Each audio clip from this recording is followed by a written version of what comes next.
Whoa, I completely messed that up. Pull up.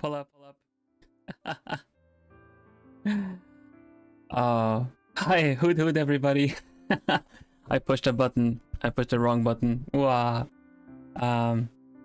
Hello. Hoot oop. Yeah. Hoop. Hi everybody. I'm Vilhelm Vanderbos. I'm the Noble Owl, Globie Generation 2 Equinnox. And welcome to my art stream. There you go. That's better. Hi everybody. How's everyone? Can you hear me okay? I've tried doing some changes to my sound settings. I hope you can hear me okay. I also have the wrong background on, man.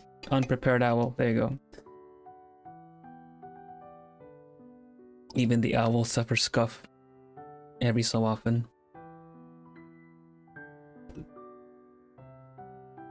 I'm glad that you guys can hear me okay.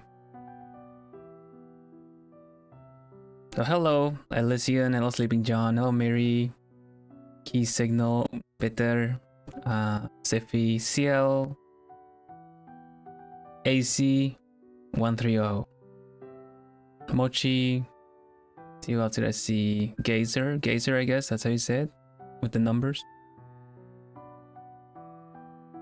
It's just my human part. Yeah. It's nice to have you all here. I'm glad you're all excited to see some of my art stream. I have another one on Saturday as well, before the Solstia debut, before Alicia debuts even, I believe.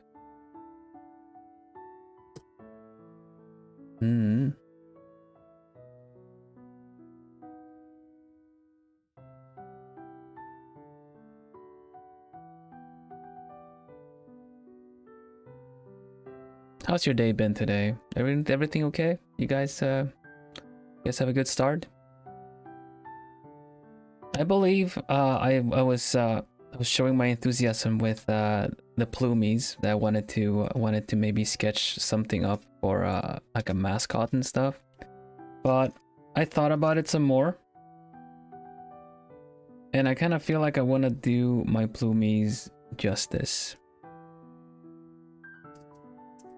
And by doing you justice, I mean not just rushing something together to represent you, but really taking my time and getting it done properly.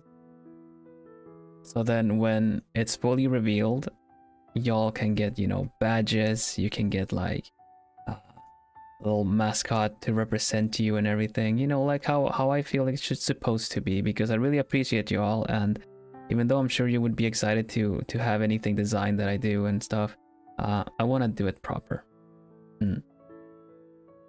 So I'm sticking to my original plan that I said on debut, and that was that I want to draw genmates and kohai, no, genmates and senpai. I'm the kohai. Sounds good. Well, thank you. Lots of uni work. Oh, I hope this stream can be relaxing and maybe even something you can listen to while being productive. I'm still looking into more audio options for an art stream, because just having the same audio playing a lot can get a bit tiring. But bear with me today as I have limited options currently, but I'm working on more. I'm finding more. It's so humid. It's been storming here. It's been storming. Remember we said last time? If I would go out, I would just be like blown away. Feathers and all. You'll hear half a whoop and then gone. Completely gone. Maybe one feather stays and just kind of like, you know, kind of comically enough on the spot while the rest of me is gone. But I have some tea. I have some mint tea, and we'll draw a little bit. I'll draw a bit. You guys can see me. Mental image is cracking up. Yeah, like whoosh, and then there's a little feather, like wee. That's the best I can express it.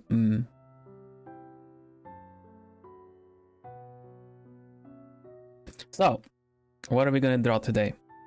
I would like to show you, because it's my first art stream with you guys. I would like to show you how I draw a portrait. I'm gonna be drawing a lot of portraits. We might do some other art projects and stuff, but this is my comfort zone. I enjoy doing this. It's very comfy for me, and I hope you guys can enjoy it too. I'm just gonna check that everything is working, because it would be very unfortunate if it isn't. No, it seems to be okay. Anyone who draws digitally knows the reliability of digital tablets. So you think everything is set up, and then you put your stylus to a tablet, and oh, it would seem as if the pressure sensitivity is gone. About 50-50. I'd say I'd have a better turnout than that, but you never freaking know. You gotta check with your tablet how they feel like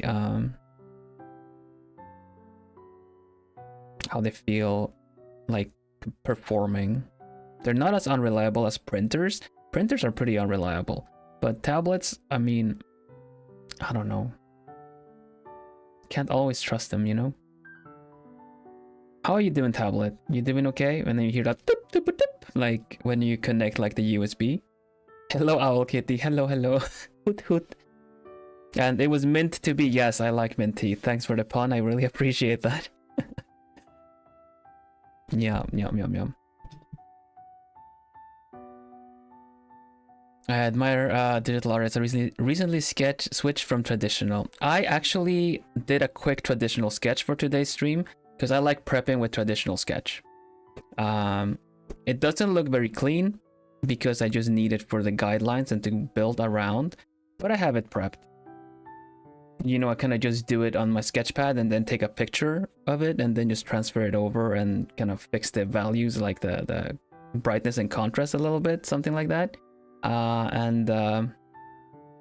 Yeah, it's not super clean, but it's not meant to be because we're gonna build on it, right? Anyway, thank you all for being here, and let's have a nice time, right? I've picked another slow piano music. If it gets tedious, I'll switch to this one again, you know, something to mix it up. Red Rabbit, more of a traditional artist, so I can really relate to tablet troubles. When the pencil keeps breaking, oh my god, yes.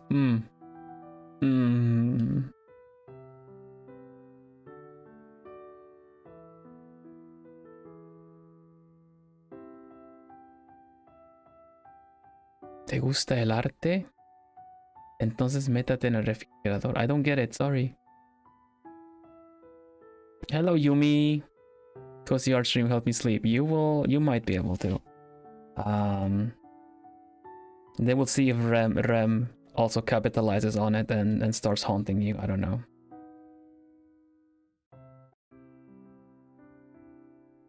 How's the song? Is this a good volume?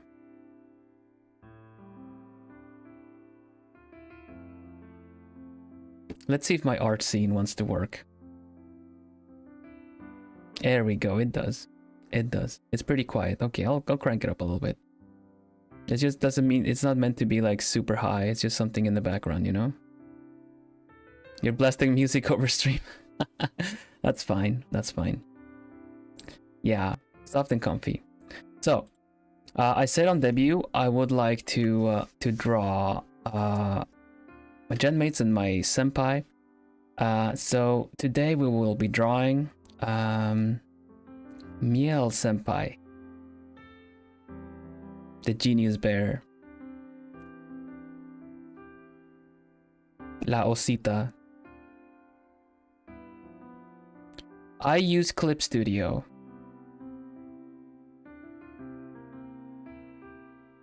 Hello, hoot hoot. Miel, yeah. Miel senpai, super attentive. I decided I got a malo to describe my senpai with a word. And I chose attentive because she really cares for us kohai. She looks out for us. And she was very attentive as a first impression.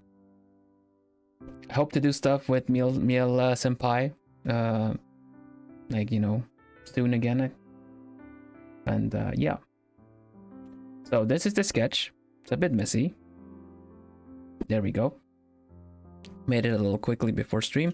Hopefully the size works as I'm working on it. I'll zoom out and show you how it's looking, okay? Now, because I'm a traditional artist in general with shading and stuff, I do the picture in grayscale first, and then we apply color after. So I will show you how that works out as we go.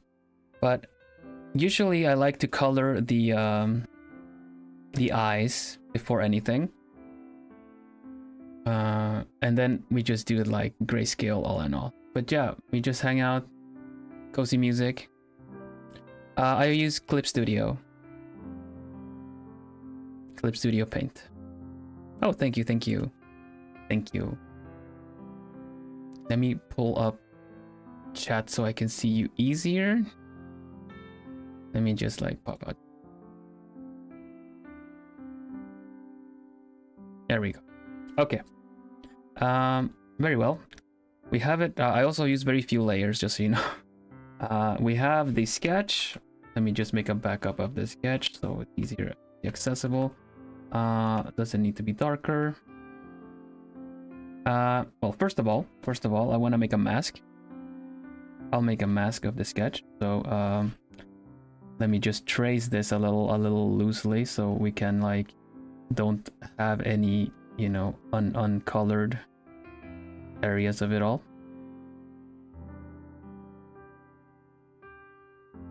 This will depend if I already am planning a background or something, but it's going to be a portrait. It's going to be like a classic portrait, you know, like a painted one with a nice texture to it and stuff. So what we're going to do is we're just going to do like fill in where the character is going to be. Like around it, you know? Doesn't need to be super strict, doesn't need to be super precise or accurate. We can fix this as we go.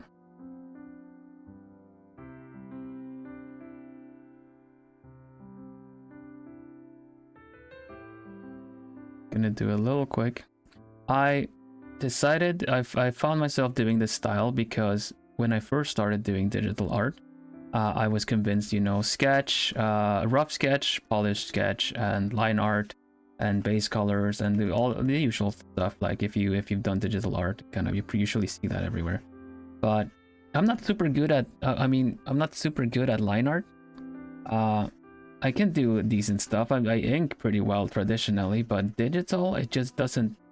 No, it doesn't work for me. So digital, I paint digitally, I would say. I paint digitally more so than draw digitally. We'll see how that works later. Okay, we got a nice little mask. Let's make that the 50% gray and then make a darker background just to get the nice vibes there. Yep. And for general like we're gonna put in the light. From which side should we do the light to make this look better? I have let's see. I have some portrait references. I think the light should kind of be generally like from up here downward. Because then we can do some shadows here, and generally give shape to everything, right? So just for the sake of it all, let's put a little light bulb. I like to remind myself, I draw like a light bulb up here. That the light is coming here, from here. Like that. And I can start. Have you used AI as inspiration for your art? For inspiration, I tend to browse Pinterest, and Pinterest is over flooding with it. I would not use AI for references or anything like that. I tend to be able to spot it, and I'd rather not, but I can't, you know, it's like I'd rather not. I don't like AI art in general. It's so full of flaws that if you use that as your main inspiration, you're bound to draw things wrong, you know? Also, it's kind of immoral, but that's a discussion for another time, I suppose.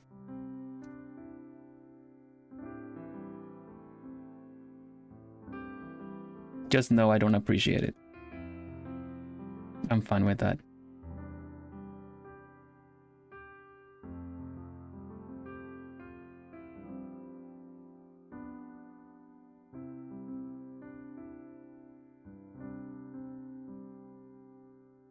Yeah, I get you. At least we vibe in with that, you know? When did you start drawing? Man, I feel like I've been drawing my whole friggin' life. I could not give you an accurate like how many years and stuff, right?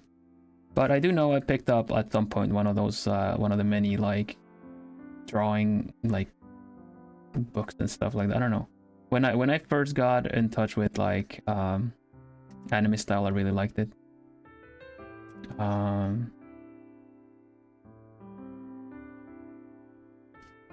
So it was something I wanted to learn. Now, of course, everything was very scuffy when I first started drawing. It's just how it goes, you know. Like the arms are like completely wonky. Some body parts look broken.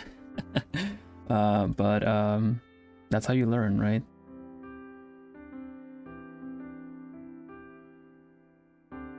But yeah, I'm putting in some light. I'm putting in some the light values, as it's called. Which is essentially the lighter essences of the drawing. I'll go through that. Yeah, but that's the beauty of it, right? That's this constant improvement is there. The back part should be a little darker, and this is her ribbon. This part here is her ribbon that I'm kind of just like, I want to swoosh it around the whole thing, but I'm gonna see if it works to begin with. I don't want to commit too much to everything. So that's the light. Now we have I do some split layers right now, right? I can relate to that on the music side of things. It's like it's a similar kind of skill, you know.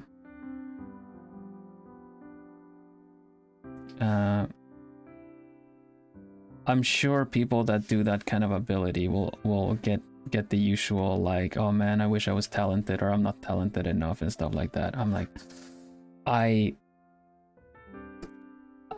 was not always very good. I'm pretty confident with art now. Pretty confident with art. But you know, that was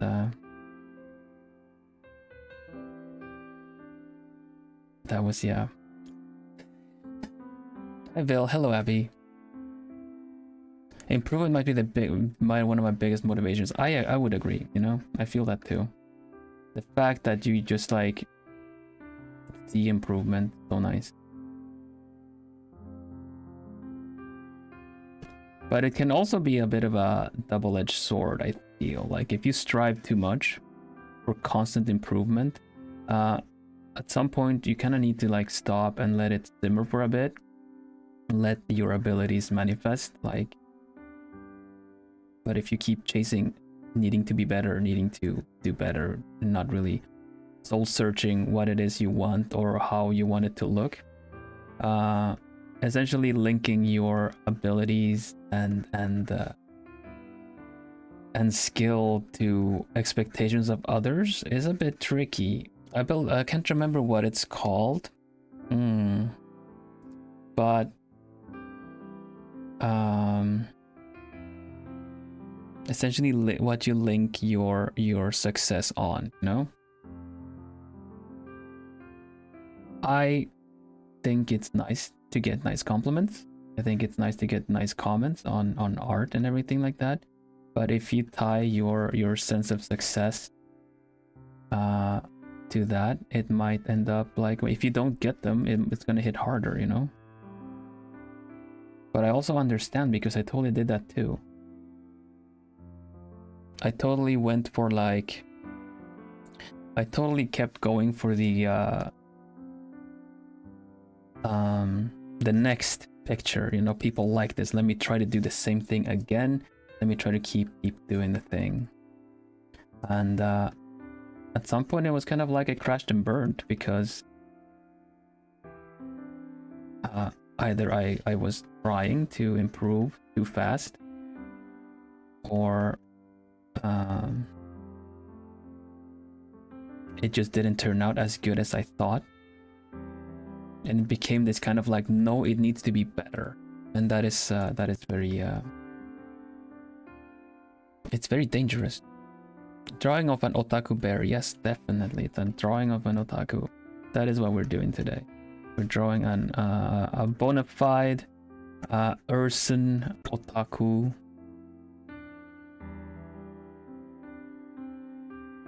Ursa means bear, by the way, in case. Hola Leandro, bienvenido. ¿Cómo va? ¿Cómo va? ¿Cómo se encuentra el caballero hoy? I think this is a good indication of all the shadows, right? Basically, drawing the way I do is incorporate a lot of what you would find with, like, you know, charcoal drawing. Because as much as you would like to erase charcoal drawing, it's more so like not always gonna work out, right? Hello Anubis, welcome, welcome. Just started with this. We have the I had the sketch prepped, and then we got like the mask and some light and shadow element. Now I'm gonna do the thing that people kind of go like, no, don't do that yet. We're gonna merge everything. We merge everything. Let's go. I do grayscale, yes. I do color after. Oopsie, we need to also merge that one there. Good, good. Okay. Okay, very good, very good. Got that. We... Okay, it's all a layer now. It's all one layer. And that's all fine. That's all fine.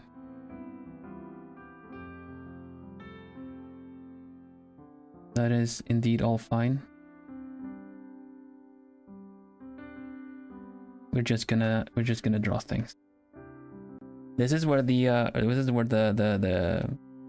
Bob Ross starts. When I'm just kind of going from place to place and figuring things out. Let me bring up my reference of Miel senpai. There we go. Titanium white. Let's draw this little hair strand, a little friend. It's our world. We can do whichever we want, and we beat the devil out of it. I love Bob Ross. It's such a vibe to chill to, honestly.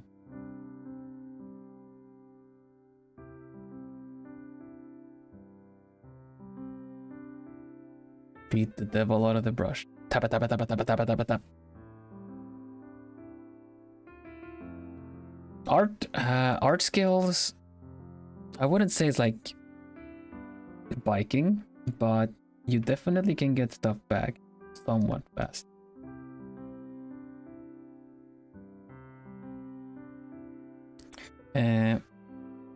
In order to kind of give some interesting aspects to this drawing, let's do her eyebrows first. Like, not eyebrows, I mean her eyes, eyelashes, and put some color on the eyes, because I always like grayscale photos and pictures that kind of, you know, put color, a splash of color into the picture, you know. Know what I mean? This is gonna pull attention to her eyes, and Miel senpai has very beautiful eyes. I don't know if you guys have looked, but They are a very beautiful blue with a lot of things happening in them.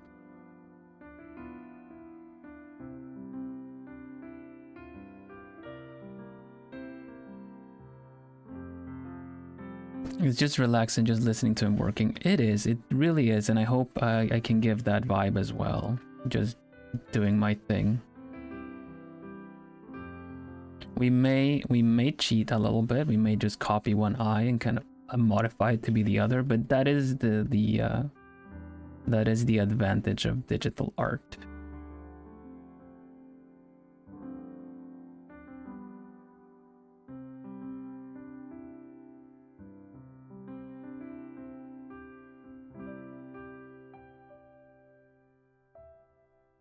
But yeah, it's also really nice.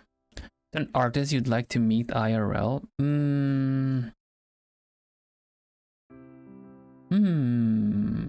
Okay.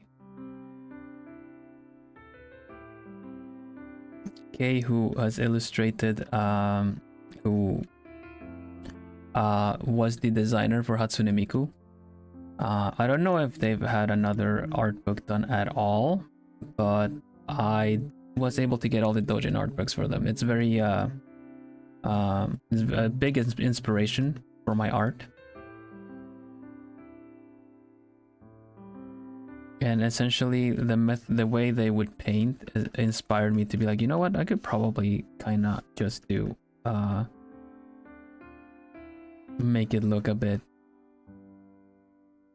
painted, not necessarily do the usual thing that is expected. And you'll see me kind of suddenly I'm distracted by these lines here that need fixing, you know.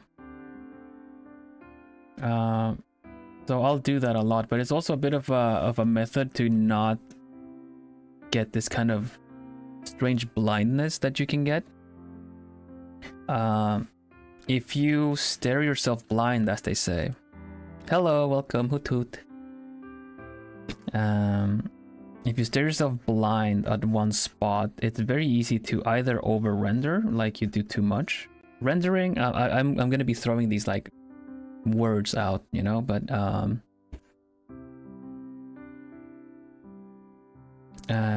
rendering means giving it shape and form. So essentially what we did, this is kind of already somewhat rendered because it's given volume.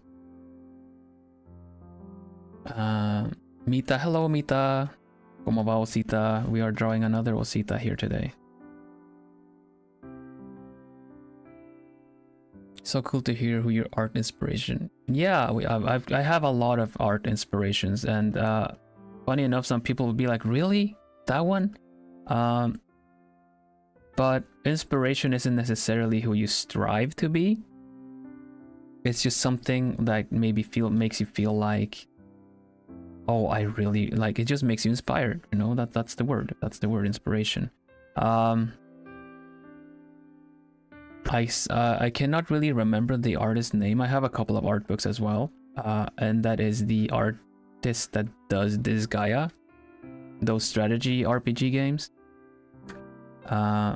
I love the character art of this Gaia. It's so colorful. It's so expressive. Mieru, yes, it is Miel. I'm drawing Miel. Look, we have the sketch set up, and now we're doing details. We're already doing details. Honestly, the part of art that I need to be the most focused on is the beginning, the sketch. Oh gosh, I know Gue. I don't even know how to pronounce it, but I know of them, and it's a very beautiful art, but it also takes a lot of time. I've developed my art style as a method of both speed and comfort.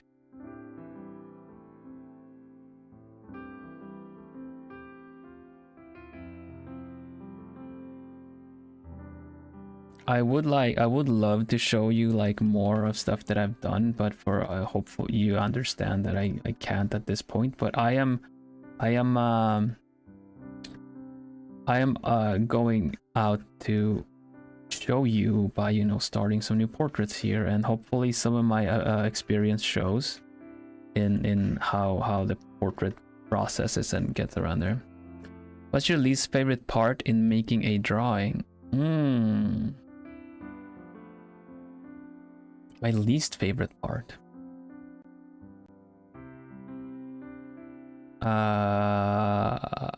Full body, maybe? Shiro Miwa is pretty good. Red Juice, I have a couple of Red Juice art books as well.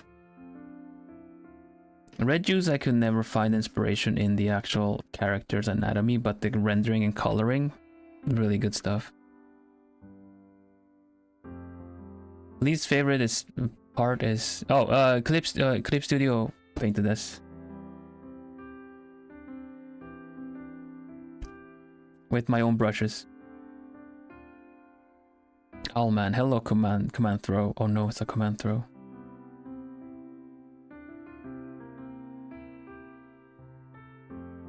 I'm just giving her the usual eyes I would draw. Let's focus on the eye a little bit. Let's do a little bit of Miel's eye.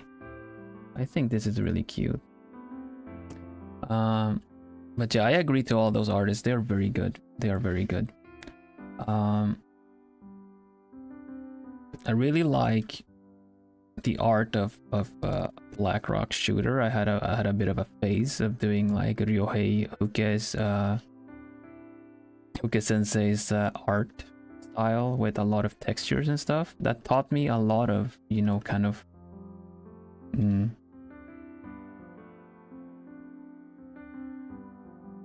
Hello there.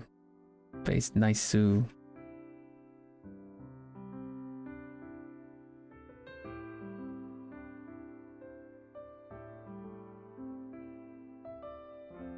So yeah, basically Japanese artists, right?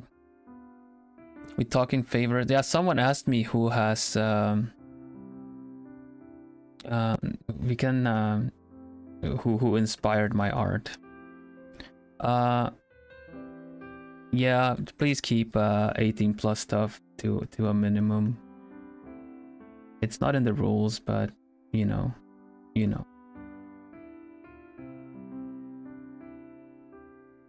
That's a tricky thing about like finding artists that you might like, is that sometimes it's just suddenly in your face that they do like not safe for work stuff. That's all fair, of course, and usually they have it written.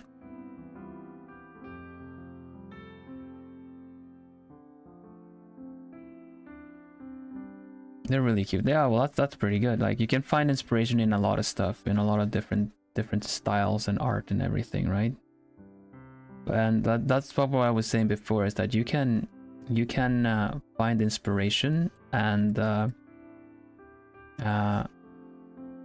in I don't know, something completely irrelevant. Not completely, but somewhat irrelevant, you know?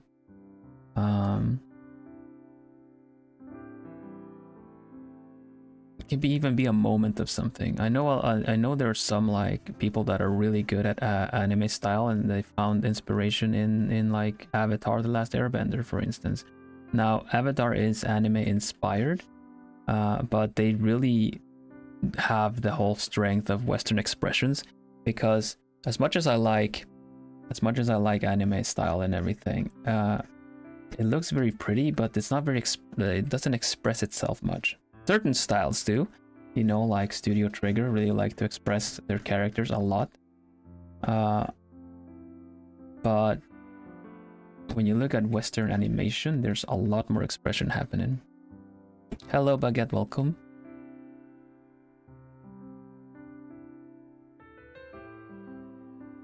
Now let's the eye is coming along pretty okay. Now I said Miel Senpai has beautiful eyes, but honestly, that also means it's gonna be really tricky to draw. Because when there's a lot of stuff happening in the eyes, then that means there's also a lot to draw in the eyes.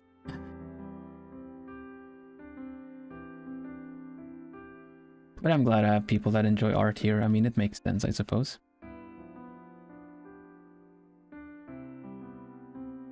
It's all in one layer. Yeah, it is right now. I've merged it all in one layer. I'm just rendering on top of the layer now.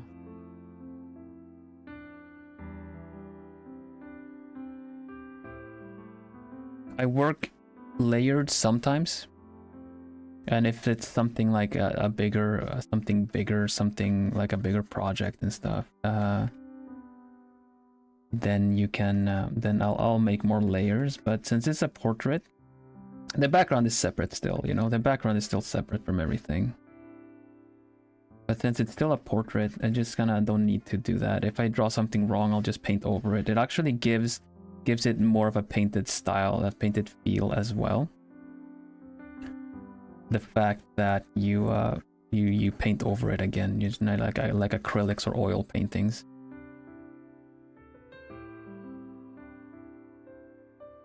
Pretty much, I would say. I like hands. I like to draw hands. They were really tricky to learn, but hands are super expressive. And now I felt like no, she has sleeves, never mind. I like to draw hands.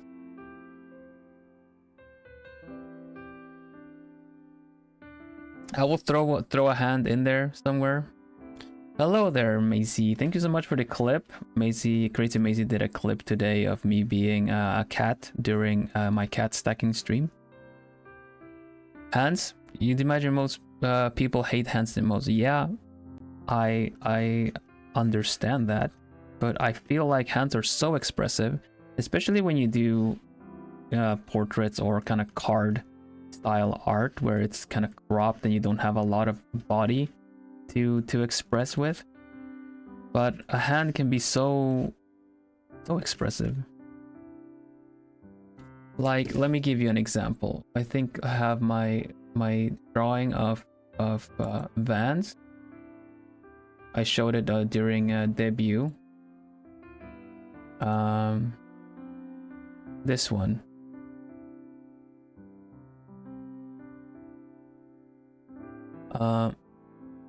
This is just a gentle hand. Just to kind of add something. Just for something, just to kind of add something to the portrait, right? Just putting it, because I felt a bit empty here. I just put up his hand a little bit. Yeah, it's a gentle hand. But if I made it a fist, it would suit his toughness more. But this is, I drew this because Vance was showing a lot of gentle and very friendly and gentle vibes, you know. And I'm kind of like, you know what, I'll draw your character. It looks like a tricky thing. It must be really tricky to get the hair bun and the braids done. So you know what, I'm gonna do that a bit quick. And then, but if I would to do a fist, then it would suddenly be a different vibe, you know. I could use the same face and then just draw like a fist. And it would suddenly be like Vans out to fight, you know. I feel like that's it works as an accessory pretty well to kind of maybe get a feeling or a vibe across that you want in a picture. Now, I don't think we're gonna be able to finish the picture here today. Obviously, it's something we can continue on Saturday before Alicia's debut. And this is the joy of like digital painting, where I can just kind of like, I want to get a similar eye happening on the other side. Does this work? No, it obviously doesn't work because it's kind of weirdly angled, but I kind of just want to get the same vibe of the eye. Everything else can go, right? So I'm not doing the whole select eye flip mirror thing. I'm just keeping the iris.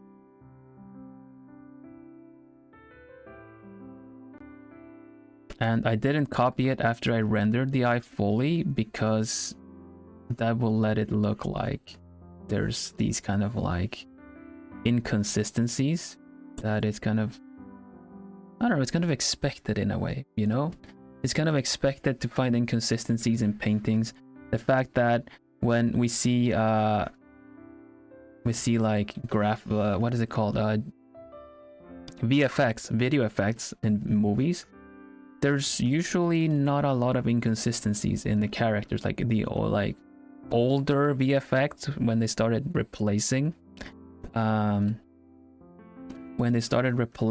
actors with 3D models and stuff, right? They would always look a bit weird.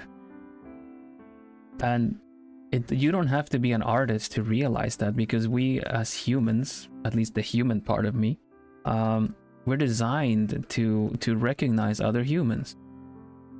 And that's why VFX has been one of the hardest things to do. Because you will know instantly, the uncanny valley, exactly. We will know when something looks off, you know? Now, an artistic eye could tell, for instance, that something is off with the lighting. In a picture. In photography, sometimes the people use reflectors. I don't know if you guys know of that, when essentially they'll take a picture of someone in shadow, but suddenly be very much in. They will be in whatchamacallit.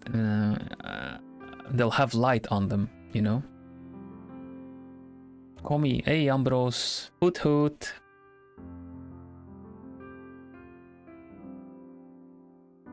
Hello Ambrose, how you doing, my buddy?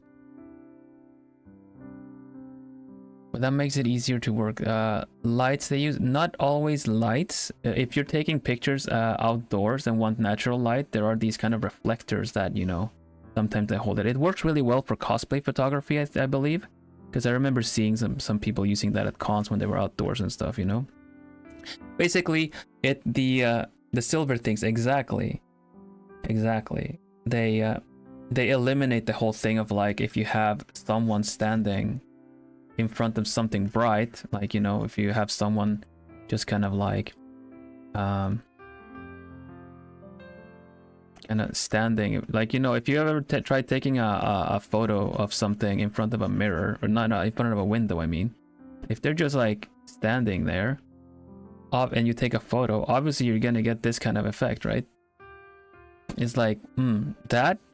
Or if there is actually like a background behind them, behind the window or something, where there's like, I don't know, let's put like a tree there, and then like another tree there, and something else in the far back or something. And if you take a picture of them and you click on them with the camera, then the background gets washed out completely, because the camera tries to get their details in instead. So using a kind of a reflector thing lets you put light on something that otherwise would be dark, and that's why they use them outdoors. But it also creates this kind of unnatural feel. Nice voice and talent for art. Yo, thank you so much. Thanks so much for the donation. I really appreciate that. Yeah, I'm really happy you're enjoying this. Thank you, Kaz.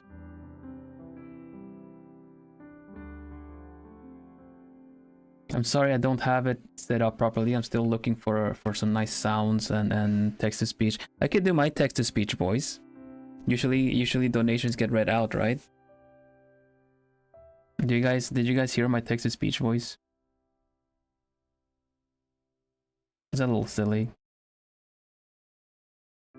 Let's see, what was it? Nice voice and talent for art. Nice voice and talent for art. Gas donated $3.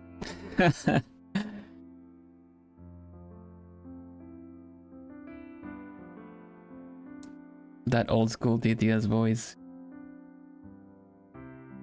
That has to be, yeah, exactly, right? I record that one. There are some like machine learning TTS voices, but I don't think I was able to. I'm gonna have to look something up. I don't know. I'm a bit behind on stream preparations. I feel like the stream is working plenty, but when it comes to notifications and music and stuff, I still need to sort some stuff out. But I'm glad you guys are still here and enjoying this. Okay, we were saying, you know what? I think this is a good base for the eyes. Let's make them the beautiful blue that they should be. It might help you recognize Miel senpai a little bit.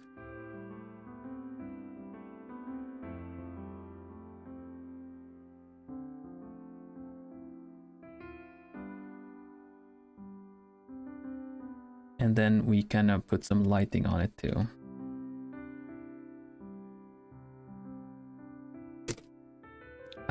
Let me fix some stuff up with the this lighting too. I think that's pretty good. And then these are all on extra layers though. I'm not gonna be like merging this anytime soon.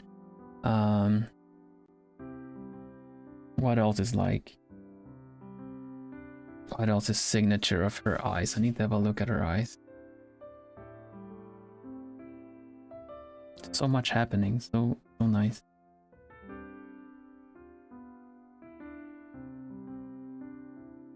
Oh, I didn't even notice that it kind of goes in an umber. How do I do that though? Can I do that? A little bit like this.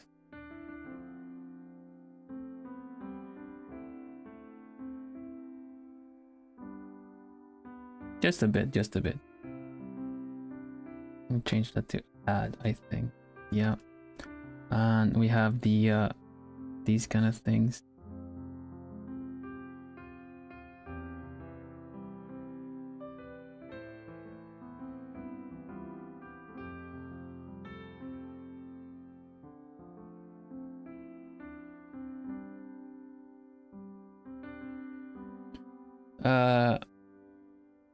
How do you get to the color? It's the layer effects, basically. What I like about doing, like I'm gonna demonstrate it, right? What I like about doing layered effects like this, the reason I like to do grayscale portraits is because using layer effects, you can make an easy cold to warm kind of thing, you know? Like let me put some orange. Actually, orange is pretty good. Let's see here, right? We got some orange overhead, and then we do cold in the shadows. And that kind of already looks kind of good, doesn't it? You know, you get what I mean? So if I just focus on making sure the light and shadow looks not realistic, convincing. If I manage to get the grayscale, the lighting to look convincing, then the colors are naturally going to be able to work. And the more you can handle adding colors after, the more you can affect and influence the picture pretty nicely.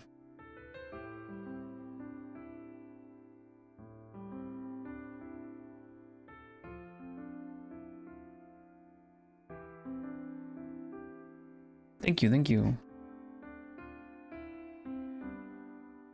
Yeah, I have a lot of fun drawing like this. I have a lot of fun giving everything shape. Now I'm using like a sketchy brush, my sketchy brush, which is like a square brush. It's basically a square brush with textures. And just generally gonna give things shape. Like making everything kind of flawed, like it's not super clean and pristine and polished. That's kind of what gives it a good I don't know, that's essentially signature for my style. It makes it interesting. You know how art experts will say like, there's a story to each stroke of a brush, kind of a thing, that kind of a thing, you know? If you use a textured brush with certain effects and certain blending techniques, you get the same thing and in digital art too.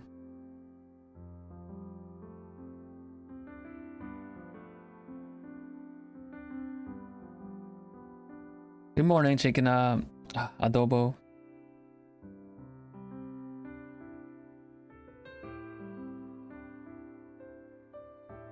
I'm recognizing a lot of names. I'm glad. I'm happy to be recognizing a lot of your names. Seeing you off, like it's already just been the first week, right? But I did watch my watch-alongs. You know? I did watch all of them. Thank you, Nunu. Hello, Ellibirds. Hello, Hoot Hoot. I did watch all my watch-alongs, and I saw a lot of your names as well in the watch-alongs, and that feels really nice. Thank you so much for all the kind words everyone was saying. I'm glad I made a good impression on everyone. And you knowing that, and if you go back to the streamer that you watch, with, you can tease them that I know everything that was said now.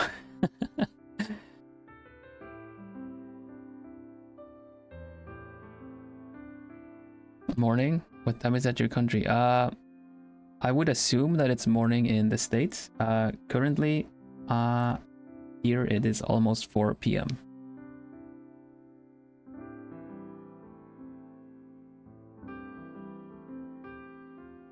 Yeah, Pacific time.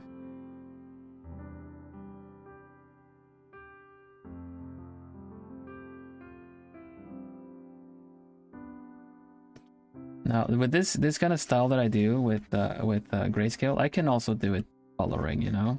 I tried at some point like in the past to see if I would enjoy it more if I would to put color like sooner, and then just kind of work with the coloring, because honestly you win, how do you say that, you save a lot of time if you have the kind of value recognition, like when you can grab that kind of like have your canvas, no, what am I saying, your palette, your color palette, and you can pick the right color from the get-go. That is like, it saves you so much time.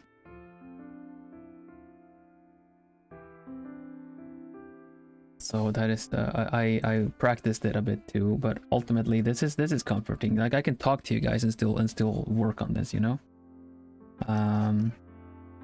Talk to my plumies.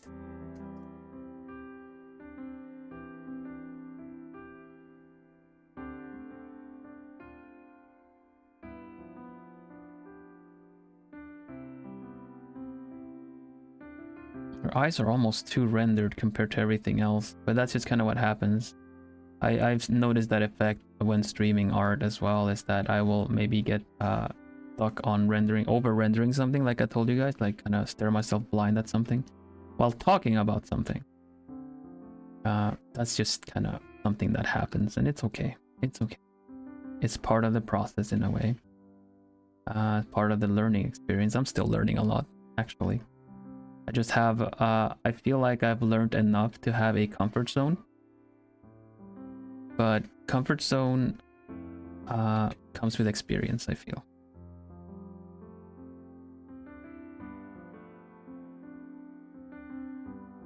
But that doesn't mean I'm good at every other thing.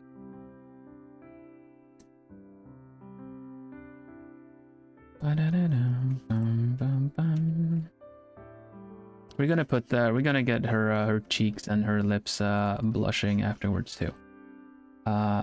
Let's leave the face for now and maybe do a little bit on the hair. The hair feels like it's something that's gonna take a while. It's so pretty already. Thank you. This is a thing that I like about this, the way I do art, is that you kind of see it gradually get pretty. It's not just something that you need to grind a lot with. Like if I'm happy with the initial sketch that I started, I will know that it's gonna turn out okay. Because the base is strong. The base is strong, so the rest is just a grind to get it to the goal, you know?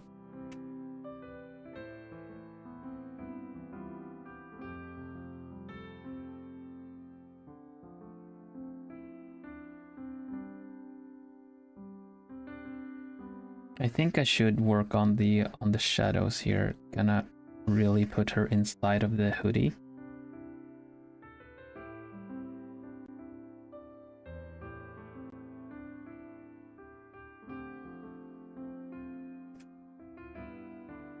You have to trust the process in the art. I do.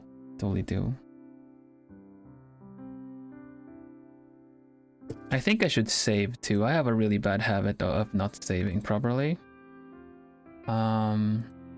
I can be working for 3 hours and not save, and yeah, I've only lost 1, maybe 2 art pieces throughout my whole time, but it's, you know, it's yeah, let's call it, you know,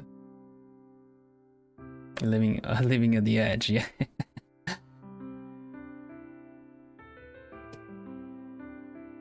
Owls are not afraid of falling because they fly, and then suddenly a branch breaks and they fall. Why would I be afraid of falling? I can fly, hoot hoot. And then meanwhile, hoot hoot hoot. Yeah, it's a pain when loose canvases. I used to be very impatient with art programs, and you'll hear that they crash a lot. But I realized that even if it says art program not responding, if you just let it ponder for a bit, it's still there. It's still working.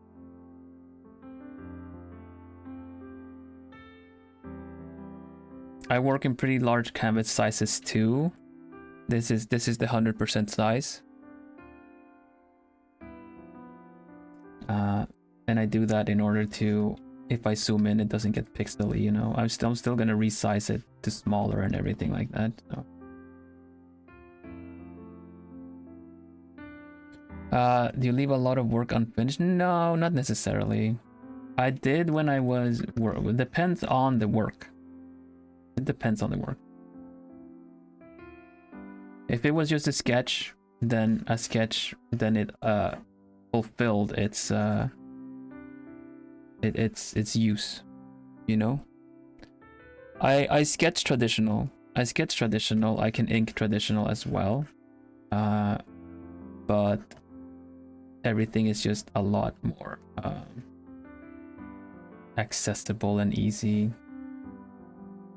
with digital art, right?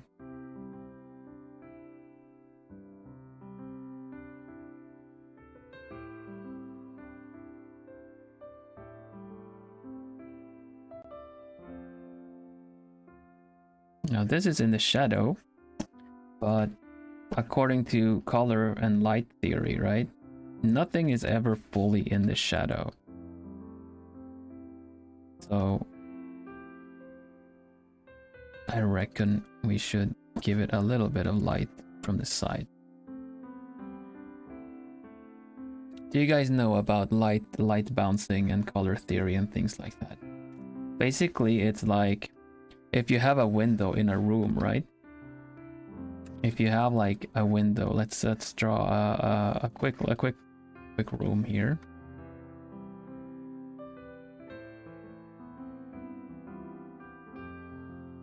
If you have a window in a dark room, technically the wall shouldn't be lit up because the light source, the light from outside, is just gonna go, you know, it'll probably like get some light here, you'll get some light on the sides here and here because it's coming like a spotlight straight in, right? You know, it kind of touches these areas around. But the wall shouldn't get any light at all. Then again, but when you open a window, or when you kind of remove, like pull the curtains on a window in a dark room, the whole room lights up. And that's because light bounces. Light bounces like this, bounces back. That's what you call secondary and tertiary light. So basically, the wall in the back actually gets bounced back on. And that's how a whole room gets lit up, right? Yeah, it's very simplified, but that's basically what it is, right? And we have decided whatever light source it is with the Miel senpai here, it's coming from the side. And he is in the shadow on this side here, right? So the edge gets a little bit of light because she's also being lit up from behind, from the side, stuff like that. Now, I keep saying I don't work with realism. It's easy to say like, oh, it looks so realistic, but it's, if you go full on realism, there's so many steps to it, you know? If you look at the anime style, like this little like light bit on the nose is super cute. I love it for anime style, but it doesn't make sense. You know, if you wanted to render a face realistically, you would essentially do like very harsh kind of shapes like that, you know? But anime looks the cutest with like flat lighting on the face because of technically how deformed the face is in anime. It looks very cute, so you kind of want to keep that element in it.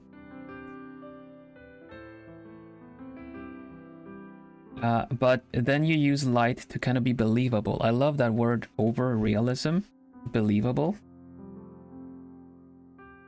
Because it's convincing. Convincing is the actual word, really, but because of my Swedish to English translation, it becomes like believable. But that essentially like you get convinced that this is something that could be a thing. It could be real. It could be it's close enough. It gives you the impression that it's close enough. Oh, thank you so much, Kitsune. I really appreciate having you here. Welcome to I don't even know where we are. Welcome to my study, and you're now my my little plumie. What is a plumie? A plumie is a feather under my wing, and together we'll fly and soar high in the skies. Is it true you drew the visuals? Was it fun? It was really fun. I did draw the visuals. I totally did. I even sketched them. Do you want to see a sketch? Do you want to see exclusive looks? They are in grayscale because of the effect, but you have something like this, you know? This is the part that was like, stories. They are windows to the past and guides for the future, that kind of thing, you know?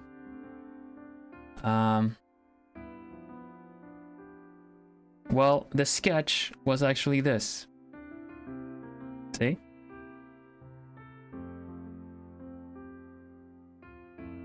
That's my pencil sketch. And that's what I ended up with. Some things changed. The hands changed, you know?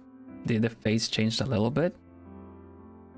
The hand angle on the mentor, like on the person there, changed.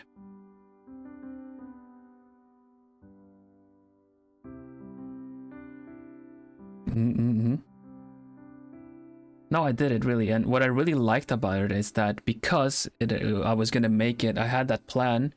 It was gonna make it. It could stay like this, you know. It could stay very inky, very unpolished, very like messy, even, you know. Yeah, that's me when I was a baby.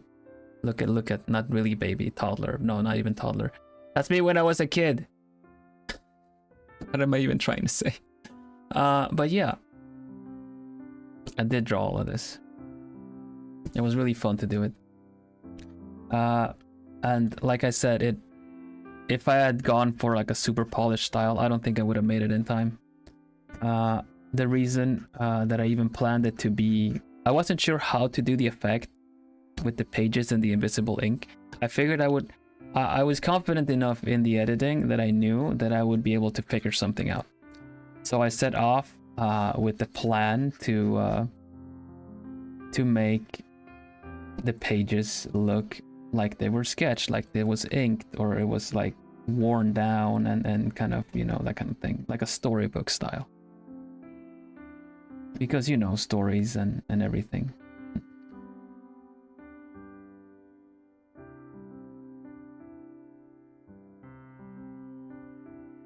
I'm very happy with the thing.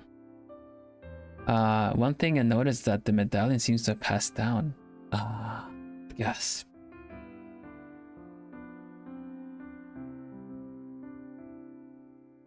How astute of you. Yeah. I am very excited to tell you.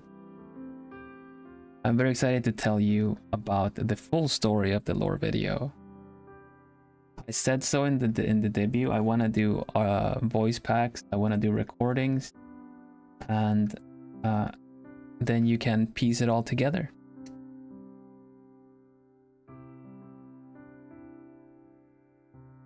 I don't want to make it exclusive to the voice packs, but I want to expand on it with the voice packs.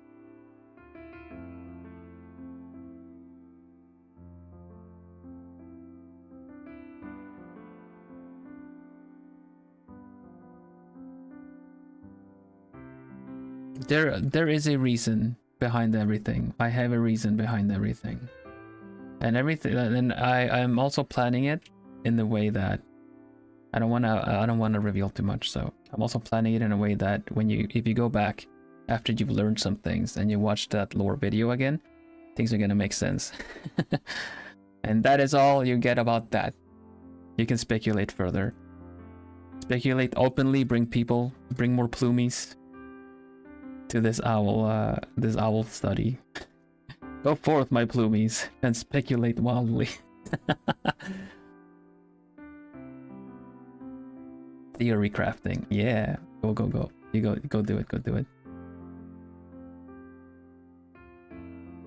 But yeah, I tried to. I am by no means a big professional in it all, but I tried to craft that lore video so that, you know, kind of like the teardowns, the breakdowns of like, oh, this looks like this and this looks like that. And I noticed that some people were like really paying attention to during the watch-alongs, because some people in chat were kind of like, for a lot of people were like, why, what does the green spark mean? What does the green spark mean? You know, in my Oshimark, why the green spark? You know, and then some people in chat is like, maybe it's the gem, and you know, it's like, oh wow, people are paying attention. Getting all the tingly feelings. We thought about making manga. I have thought about it, but it's a lot of work. It is a lot of work. Work that I am not ready to commit to. What I do like to do is drawing a picture and then putting a story to the picture. I don't think we will with this, because this is just a what you call it? It is just a little portrait.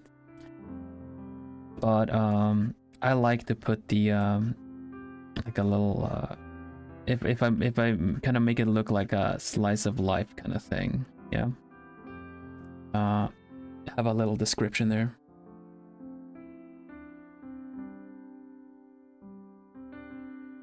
Hello, Naoki. Thanks for being here.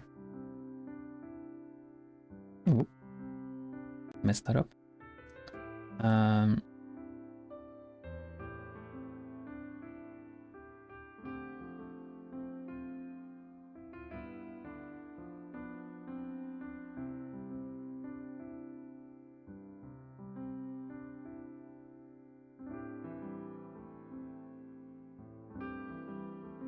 Does Miel senpai have fangs? No, I don't see any fangs in any of the art. She should. She's a predator. I guess bears are predators.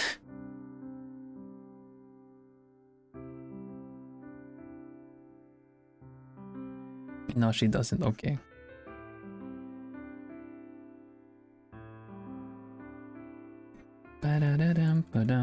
But yeah, I'm glad you guys liked my assets for my debut. I didn't only do the lore video, I also did the book. That now is the chat behind me. The book in front of me, the quill, everything, you know, that's Vanderbos produced.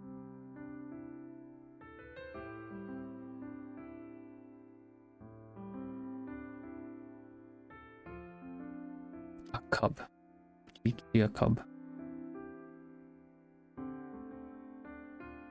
Vanderbos produced, yeah. Made by Vanderbos.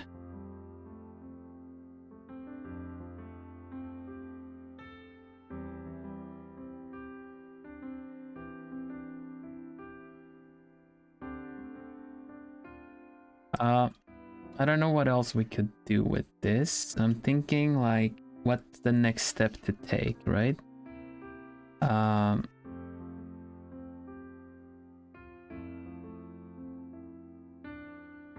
There are obviously steps to it all. I'm thinking if I could put color on it somehow. Quill is my favorite. Nice.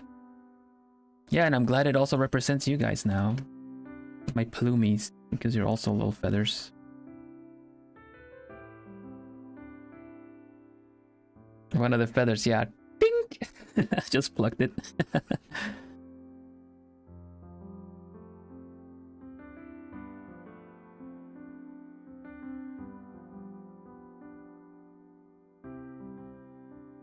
The hood does have a thread effect. I will do that with the coloring. It's supposed to. That should come easy enough. You know, you just kind of do the that kind of thing, and then you just kind of erase it a bit by bit, like that. Yeah. Yeah, we'll add that later. Plumies are not plucked feathers. No, not necessarily.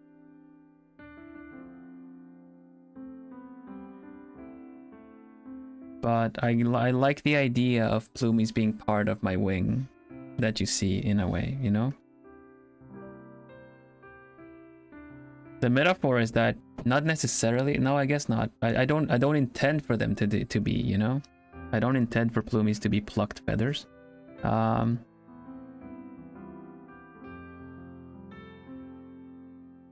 That's what I should have said.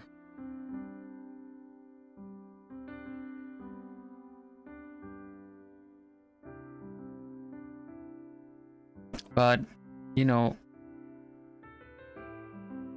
they're still under your wing. Yeah.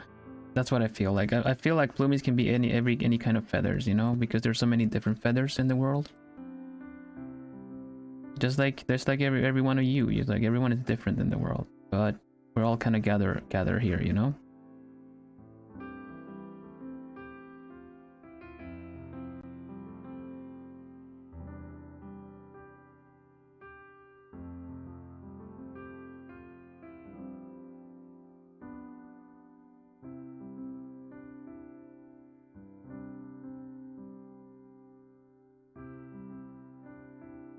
Yeah, an extension of my wing, so to say.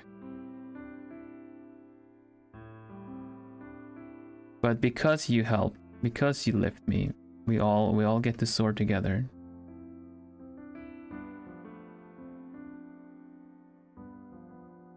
Now we're getting poetic again.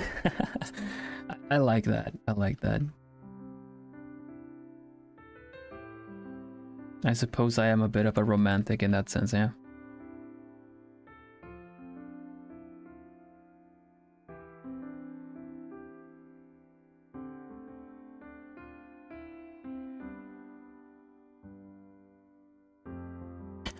Here's another thing. There's another thing that is good for the old drawing technique.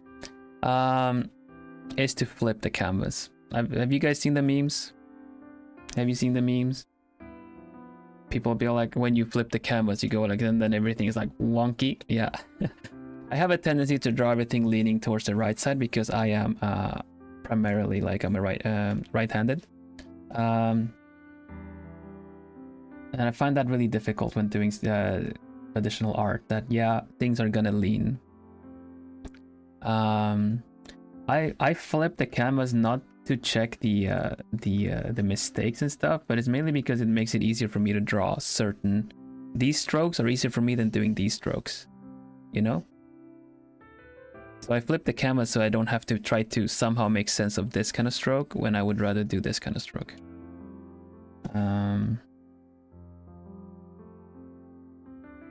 So I'll rotate, I'll flip, just to kind of work with similar strokes.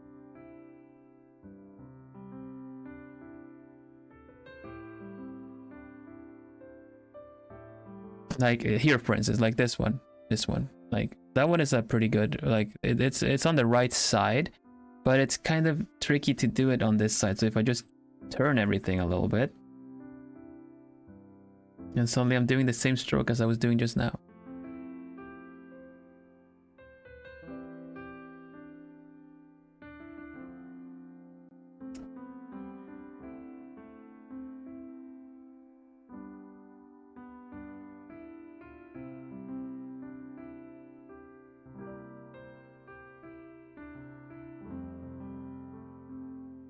Out of mind, out of sight.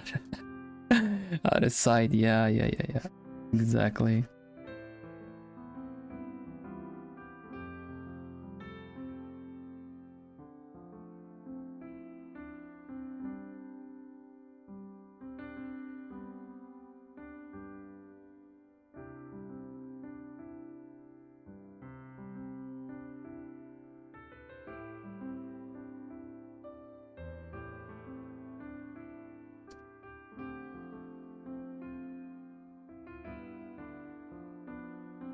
I switch between 3 types of brushes. For those that are curious, right? Let me put some dark on it. I have an airbrush.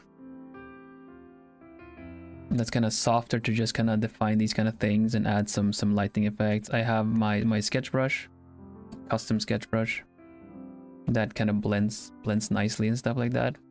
And then I'll have like something like a brush that is kind of like a hard round brush or something. Those are generally what I use. Sometimes I will use effect brushes, like, you know, the kind of for clouds and stuff like that, just to kind of put some effects in that don't need to be very super rendered by me. But overall, when I'm working on a picture, I will use those kinds of these 3 brushes. I also have like a blender tool, like a blur tool, and I have 2 kinds of erasers, hard eraser and soft eraser.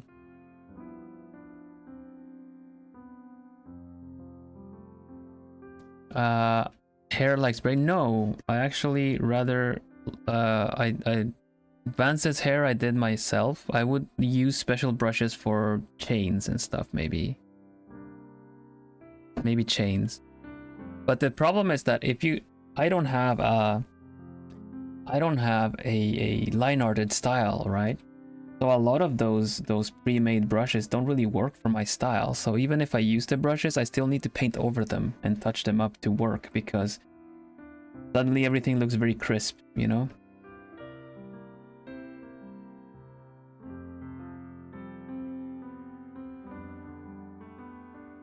Yeah, but I still use them where I can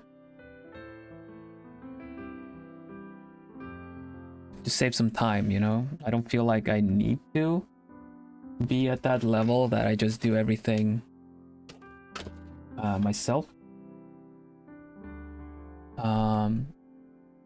But they can help out a bit.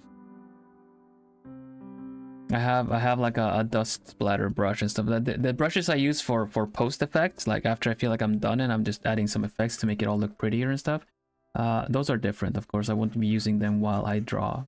While I render, I have those that I mentioned before. I like to draw stuff like machines and mechas. I really like mecha. I find it very difficult to draw though. But I like it. I like doing layered mechanical stuff.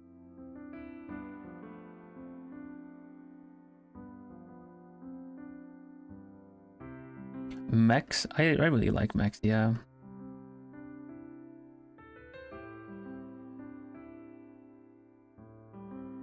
That's cool. If it feels intuitive, then it's excellent, really. You can kind of build it, do the like the different plates and stuff like that. 100-ton scout, I don't know. Maybe to Rubicon or something.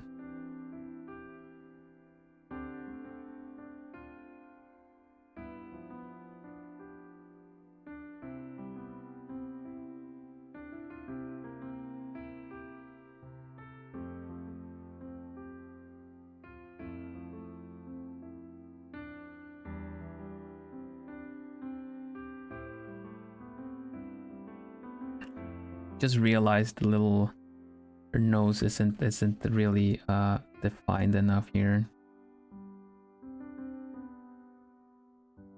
That gives it a little bit more shading. I'm looking forward to adding the pink on her skin, because Miel Miel senpai has, you know, blush, has the blush, has the lips. And that's kind of very much part of the actual face design and expression. Hello Mizu, welcome.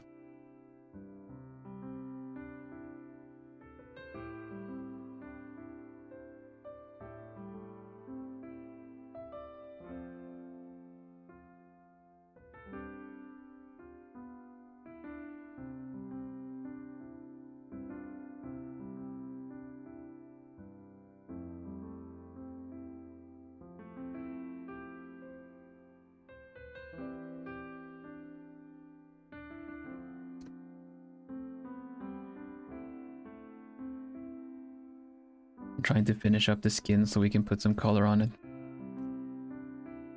What were your inspirations to do art in the first place?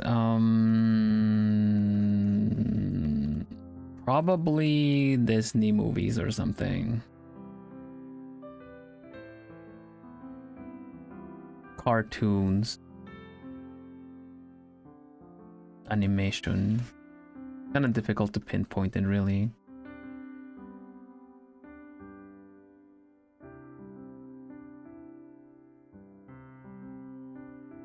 Chat, I'm so happy we hired this man. Ludicrous talent. Oh boy, thank you. I'm happy you hired me too. Yeah, it's funny because aside from the work that I've been doing for, you know, intro lore video and stuff like that, this is a bit of a first for everyone involved right now. This is a world premiere of what my art may look like from scratch. Also the fact that I can keep chatting with you guys and still do art. I took that for granted, but I realized it is not very common.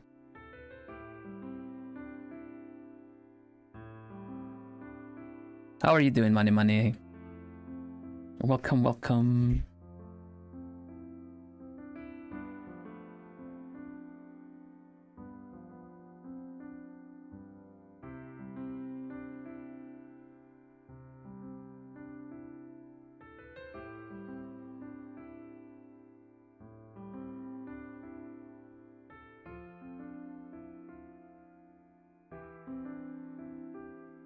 What's that?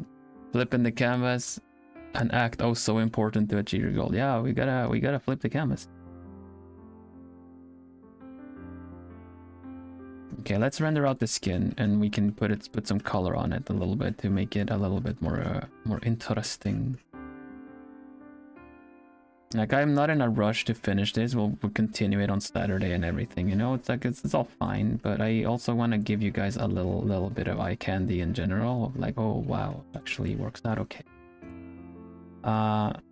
Because I want this week to be, you know, kind of like a preview of what I do.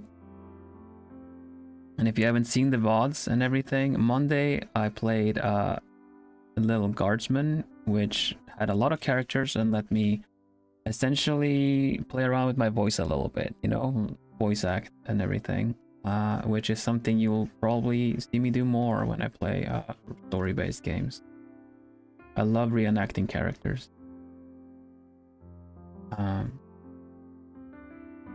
And then yesterday we played a puzzle game where we got pretty far. I got pretty far on my first try on it. That was also kind of the I like puzzle games, and I had not played that one before, so you saw me play some puzzle games and how I handled the puzzles and stuff like that.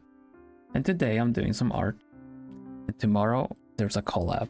Tomorrow I'm gonna collab. If you guys don't know, tomorrow I am collabing with Equinnox, my Equinnox brothers. We're gonna play Uno and put our tight-knit bonds to the test.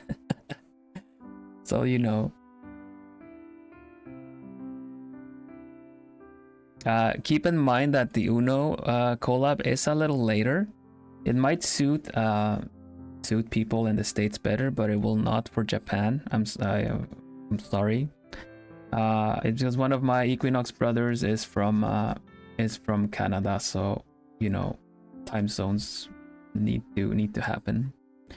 But I'm sure you're gonna have a lot of fun things happen. I've not played I think I started it at one point. I tried it out in VR a long time ago or something. But that is one that I would probably put on the list to kind of maybe visit sometime.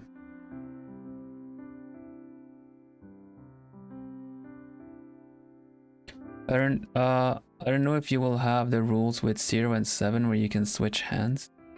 Oh, we might. That would be really fun.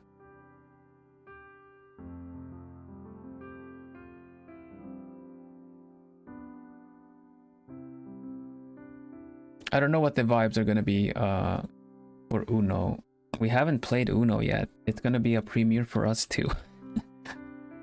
But I've known people that kind of like, I don't want to play Uno unless I can be strategic to a T, you know, like no randomness, no switching hands. But this is like, I hope this is just, you know, for fun for everyone.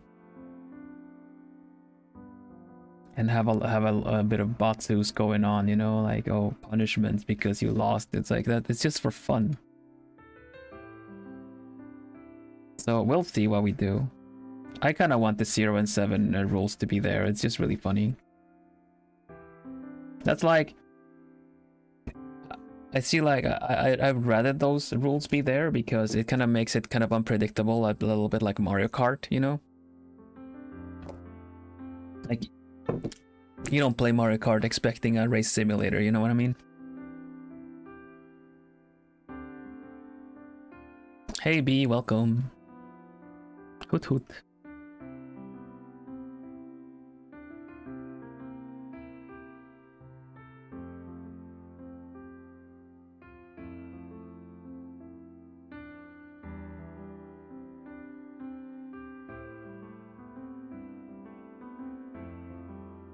Wait, I'm doing this other stuff. We need to render the skin. Get so distracted.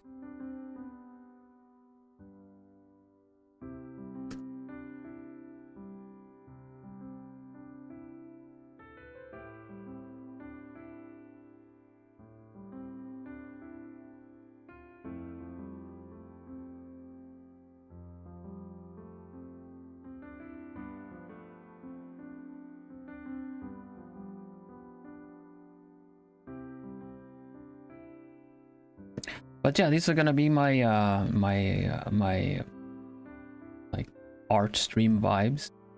For me, an art stream is essentially a just chatting stream, you know? It's just that I wouldn't be doing it for every chatting stream.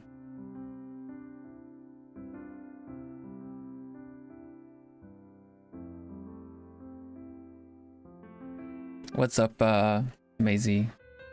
You thinking?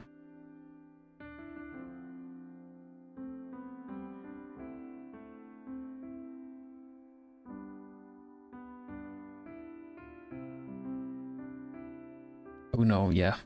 It would always test it. I hope it does. I hope it does.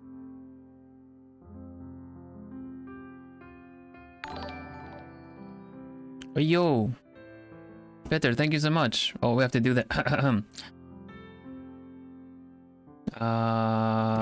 No, don't go away. I wanna read what you said. I need to set that up at some point. Really do. I really need to. I want to give you the the text-to-speech voice.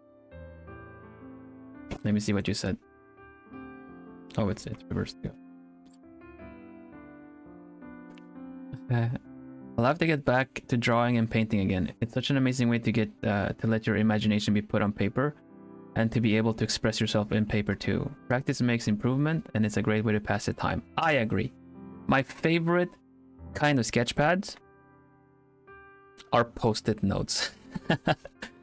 A post-it note and a ballpoint pen, and whatever happens, happens. And if not, you just toss it away. Some of my best sketches have been done with a friggin' ballpoint pen on a post-it note. Because no pressure. Just do whatever the heck you want. And then if it turns out to be something interesting, I can just I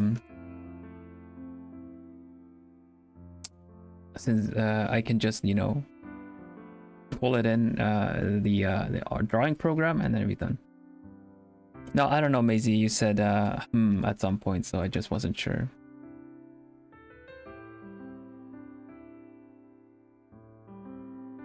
Yeah, you can jot down random ideas that come to mind. Yeah, it's a really good way to just kind of both thumbnail.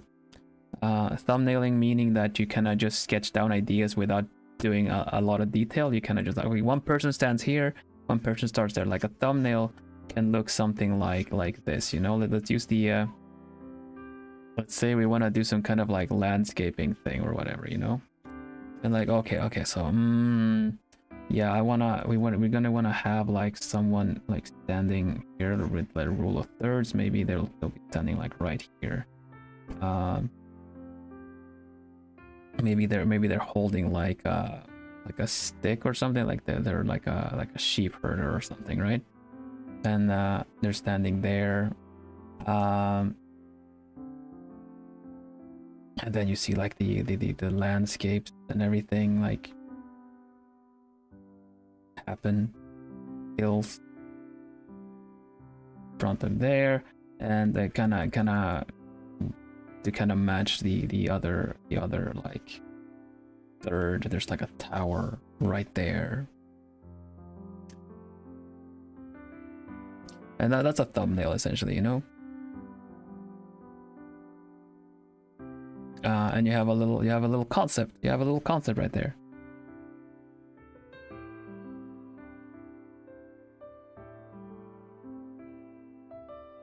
Maybe it's actually like huge castle or something that just kind of goes in all kinds of places, and the moon is like right behind it right there too. I don't know, we're just making it up. And in the same kind of concept, you can just like, if you don't like it on a post-it note, you can just get rid of it. But it's one of those things that, like, as an artist, you should kind of always be okay with using references to getting things correct. But thumbnails don't need references. It doesn't need to be super correct. You're just playing around with ideas. And the more you access that part of your brain, the easier it'll come to you. So that's why I kind of always enjoy just doodling.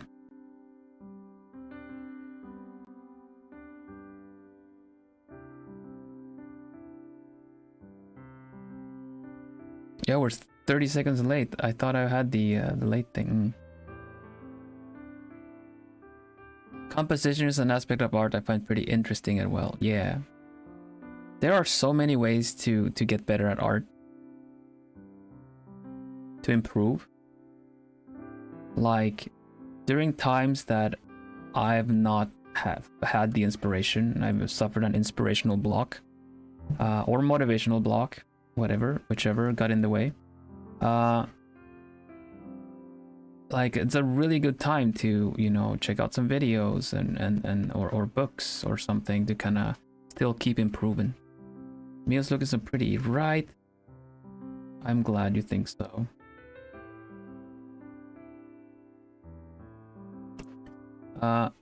Should get like the skin color though. We keep saying that, but I get pulled on a tangent.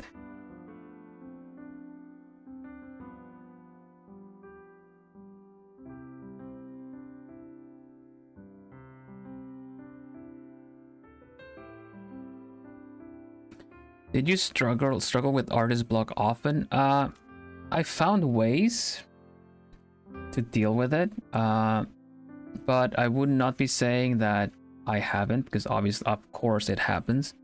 If I'm tired, if I'm overdoing it or something, then yeah, of course I struggle with it. But if it's work, if it's something that is that you have instructions for, I find that easier to deal with. It's maybe not as fun.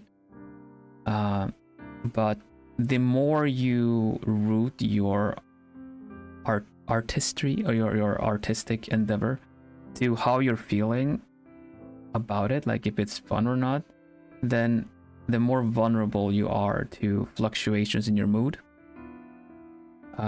It is a lovely thing to do though. If you if you feel very excited about something or want to fan art something or something, like, you know, you're watching a show and it's like, oh man, totally gotta draw this, or oh, I just thought about this character, if it was holding the other character's weapon, oh my god, that would be so good. Excellent way to pull inspiration to draw. But you're also kind of making it, how do you call that, you also rely on the outside source to give you that inspiration, right?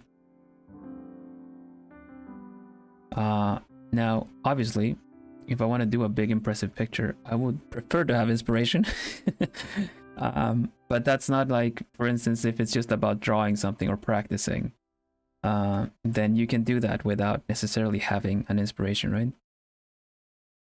You pull inspiration from dreams. I totally do, yeah.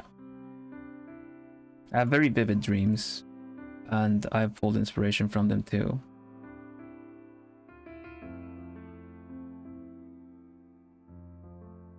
You can pull inspiration from a lot of things.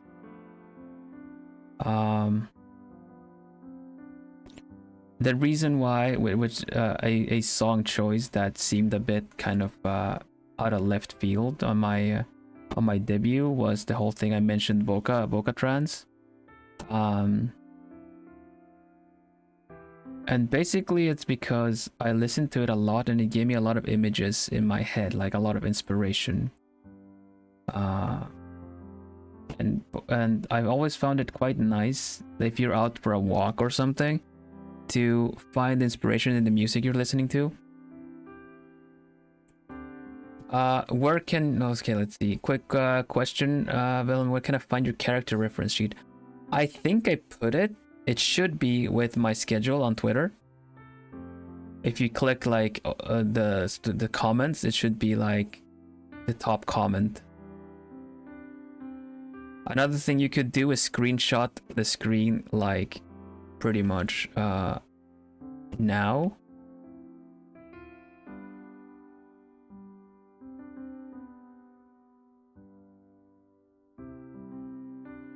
But you can check it on Twitter, on the schedule replies. It should be at the top. So you can also screenshot that if you want, but it's gonna be smaller than what you can access on Twitter.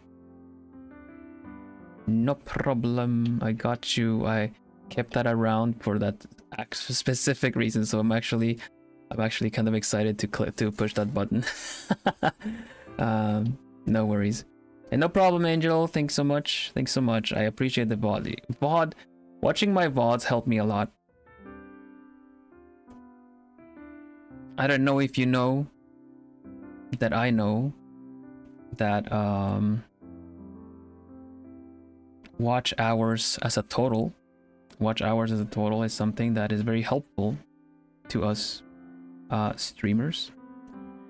So if you watch the shorts, if you watch like the VODs, it actually puts a lot of support to the watch hours and stuff, you know.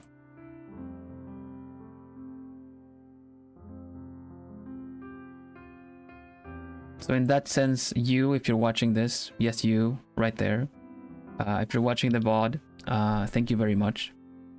It really helps me out a lot. So that goes out to my plumies watching the VOD. Hey, VOD gang, thanks for watching. Let's hoot the VOD gang. Hoot VOD gang.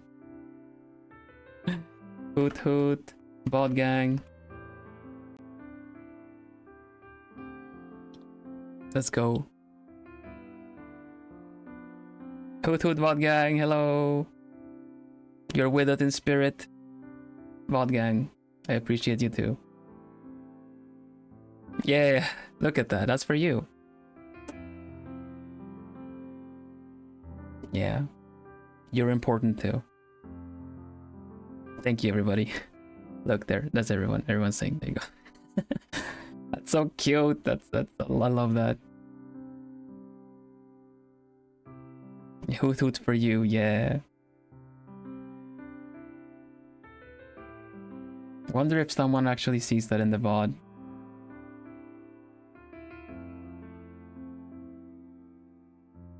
That would be fun. Okay.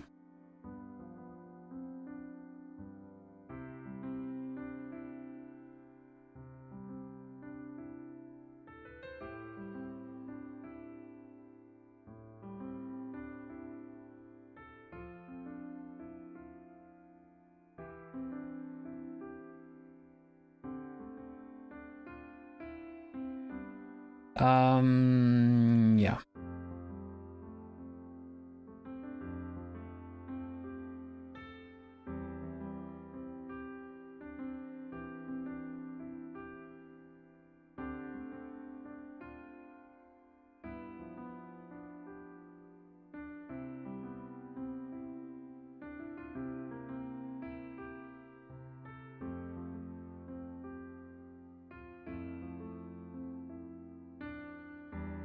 No!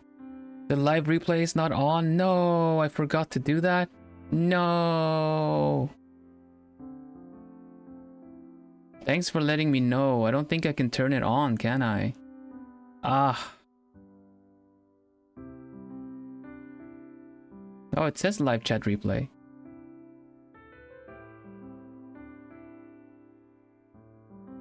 I hope it's on.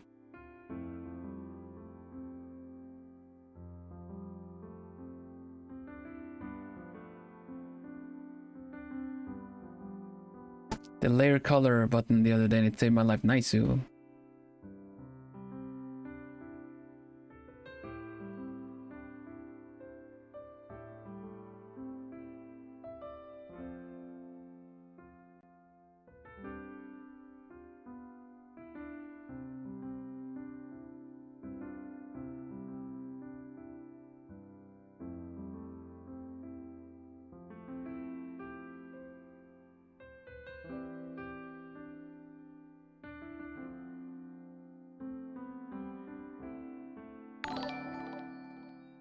I think I missed it for one of the clips though, for sure. It's such a shame. I was oh, sorry. Thank you so much for the follow. I got distracted, but yeah, I'm still struggling with YouTube settings in general. I think I noticed that too.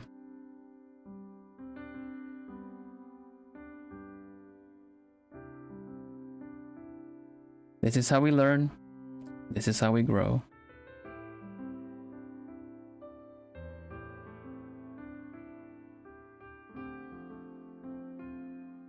Yeah, I hope they see it at the top. No, but maybe they can hear me say it at least and shout out. For those that do, they can notice it.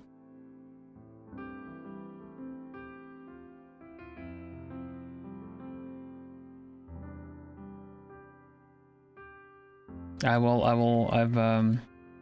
have it on my preparation checklist now to make sure that things are on, you know? The live replay and stuff. Hopefully it is. I'm gonna have to look into that just in case.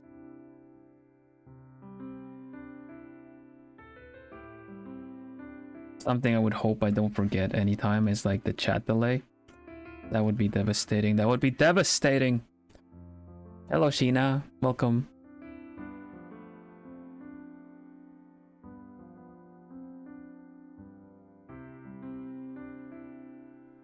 All right, chat. Plumies. Have you done your language practice today? That thread was just so funny.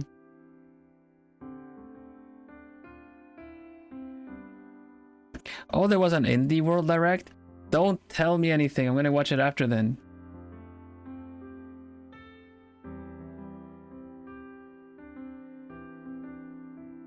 Please, no spoilers.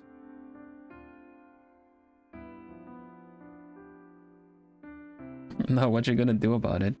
Oh, I guess I have to end stream then.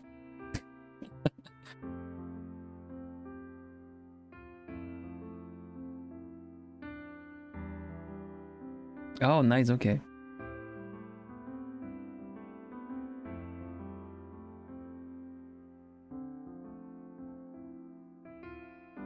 Thanks for supporting my buddy Vance. Do give the other Equinnox members 50 meters away. All good news. That's excellent. I'm gonna have a fun time watching that.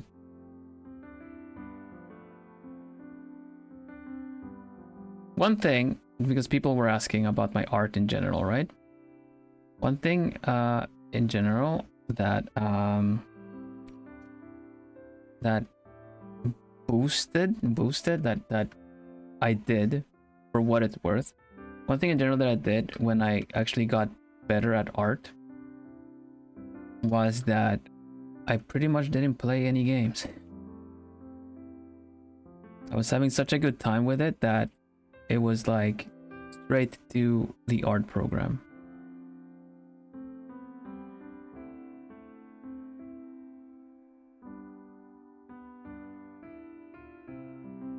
Because I remember I had a friend once asking me if I was like forcing myself to draw or something, because it felt like a chore to them, you know. It's like, no, I kind of will always pick doodling and drawing and making stuff over a game. Sometimes I miss the games, you know. Sometimes I miss the games. It's kind of like, man, I haven't played a game in a while, but it's always nice to draw. Now, I can't always draw. Obviously, there are things like injuries that happen, or like no ideas and stuff. There's no. If you don't have an idea, unless you have some kind of like deadline that you need to fulfill, it's best not to force it. Don't let your inner critic be too loud in those cases. Take a moment and maybe enjoy something else for a little bit. I make the mistake. I have made the mistake that instead of I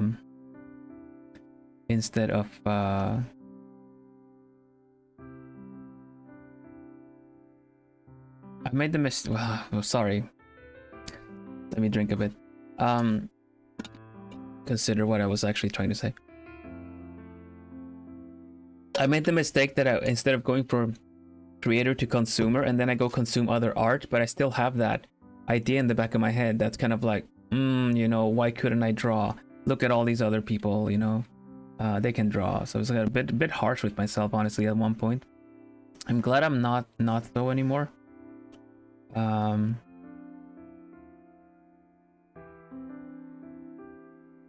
Just feel like it's just important to rest. You need to let your creativity rest a little bit too. Something I completely was kind of like, what, that can't be right, was warm-up sketches. My impression of warm-up sketches was like, if you can draw decent enough for a warm-up, why don't you just make that your main thing? You know, why don't you just use that as your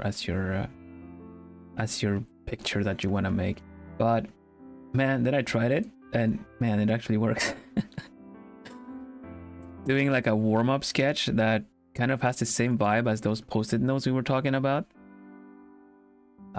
where you don't think too much about it, you just do it, and then you go into whatever it was you were gonna do. Man, your brush lines, your brush strokes, everything is just works so much better.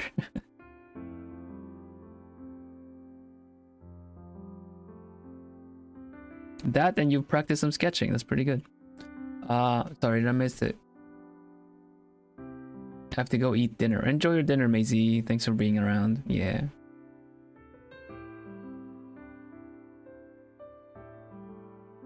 Oh, playing the oboe. That's pretty interesting.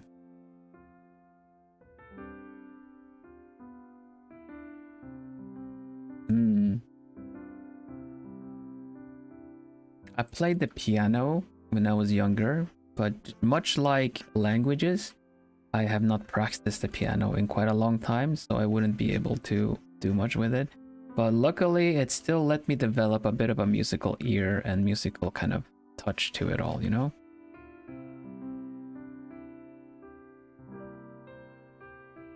Music is very nice.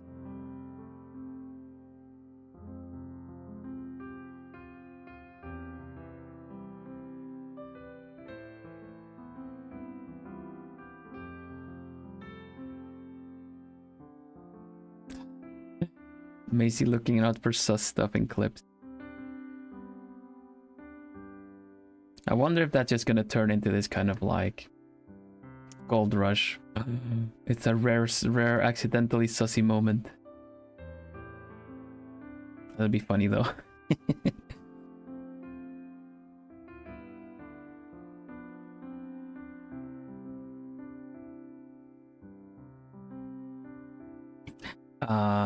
As someone who always wanted to get into art but never did, seeing your hard work and style makes me want to start again. I'm glad it inspires you, and I totally understand that life totally gets in the way. I wish I had like a good person to recommend, because they kind of get swapped out every so often, you know, like check this person out. They will kind of sort you out with like some tutorials and whatnot. But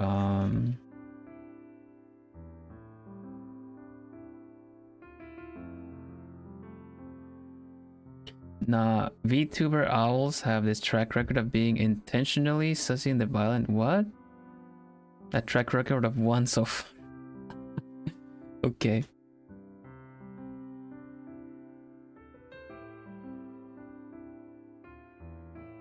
One out of one, yeah.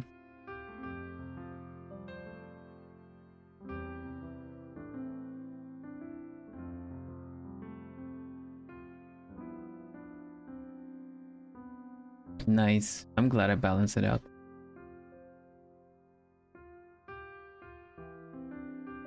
I will enjoy a good meme and a good joke as much as any other. But I'm not very fond of the sussy stuff. I say as I render this part. No, but really though,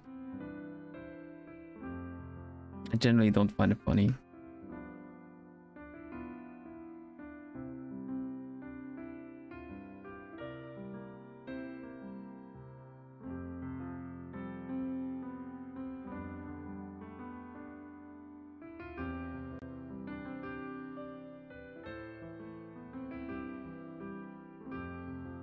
Two so far, 2 out of 2.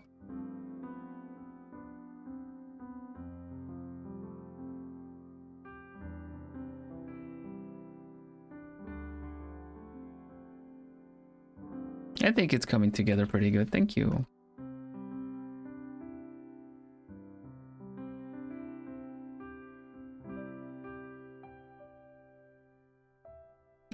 Let me check the reference.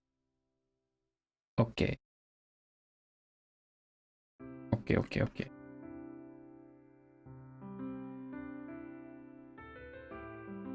I'm glad the background song worked out.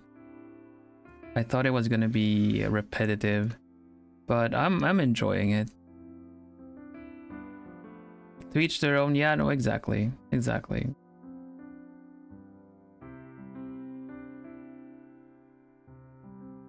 I won't go out of the way. You know, you just.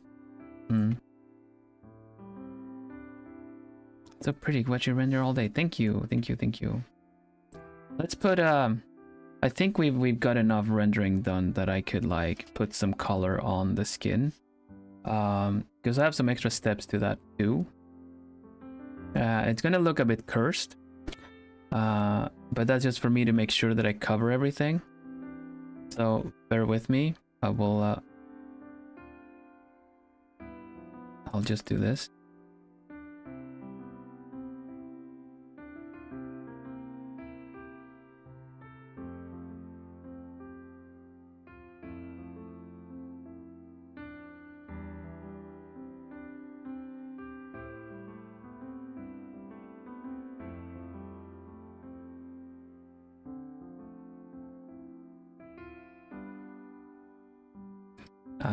Yeah, and just like pull that in.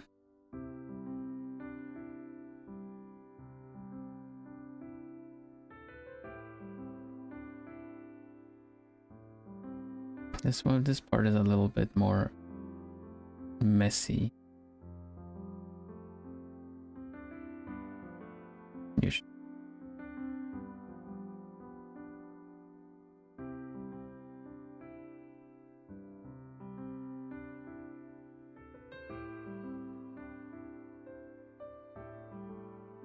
Now the coloring goes in a different layer. I'm not that much of a savage. I will stay very few layers, especially the grayscale rendering is on one, but any effects and colors and stuff, they go in a separate layer because I want to be able to edit and undo and stuff, you know.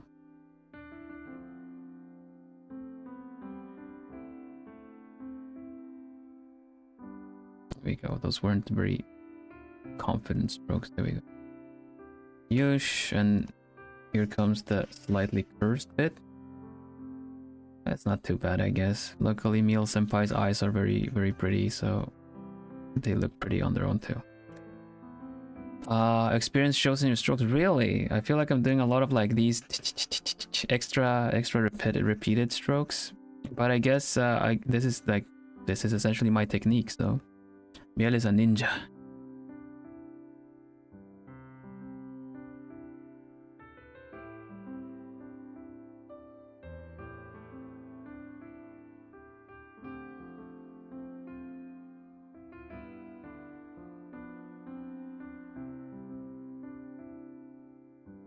This should be good enough, honestly. Okay.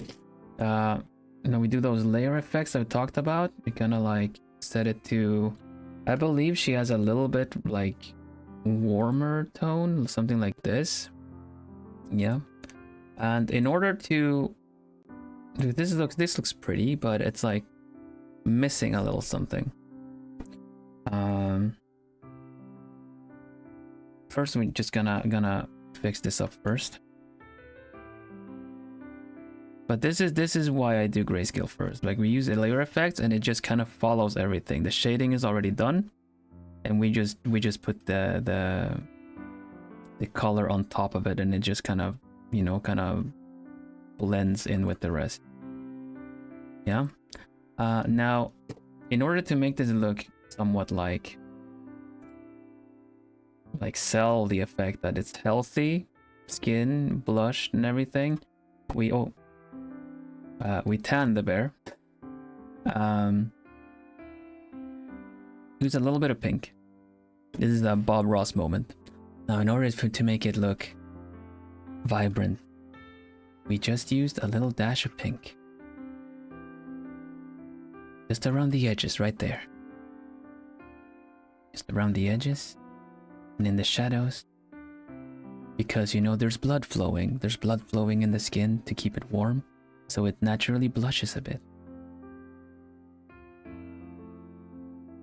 There's no such thing as just cold skin in the shadow, you know. Everything has a bit of a blush because it is warm to the touch, and it's being warmed up by yourself, the heartbeat.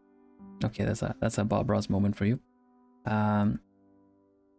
So a little bit of blush on the skin, and then we do with an airbrush lightly on the lips, like that.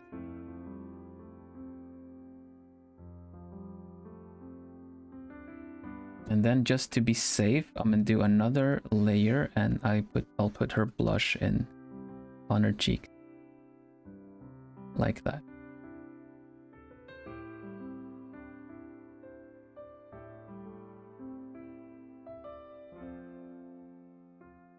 And then some adjustments, and we got it. I think it's pretty. It looks pretty good for the skin. Yeah. What do you think? Hello, Saturn.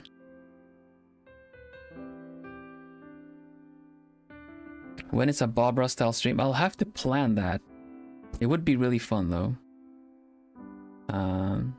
So yeah, and extra effects that I will be doing later will include with the lighting, you know, like we kind of do like do an addition kind of warm light, maybe something like, wait, I need to do glow dodge. Yeah, you do these kind of touch-ups on everything.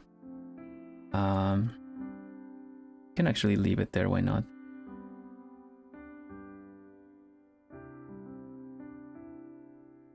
Do like these kind of touch-ups to it and really give it some light in general. See, because the light is coming from over here, and this is also going to be a part of it all when I just kind of do this as well. You kind of see how the light is kind of going on all these surfaces. And that's what I mean is the convincing part of the drawing thing, you know? Because what things are catching the light? It's their hood, the hair, bit of the face, even though it kind of breaks a little bit of anime rules, like, you know, no, it breaks realism rules because of anime. A bit of here it catches, and this part sticks out a little bit too.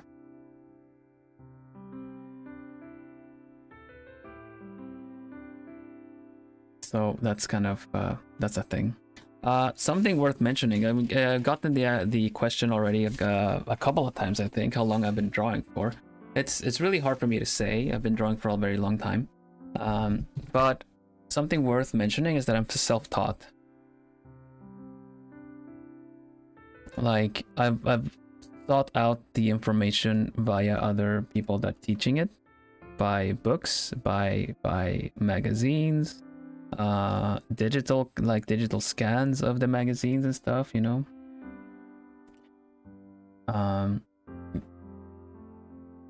It gets a bit tricky to learn drawing now because a lot of people are teaching drawing, but they're also self-taught themselves. So that is something that is a little tricky these days with YouTube and everything, I would say. The more the tutorials have started happening, the less of the actual school knowledge is being like taught. That is something I've noticed even with master classes and stuff, is that it is self-taught people teaching the classes, and they're good at what they do, but you know, sometimes just because you're good at something doesn't mean you're good at teaching it. You know what I mean? And most master classes, you'll still find some use in it, really.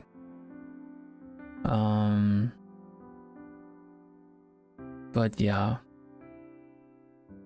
it's important to develop a sense of like what it might be useful for you to assimilate, and not follow something completely to a T. Yeah.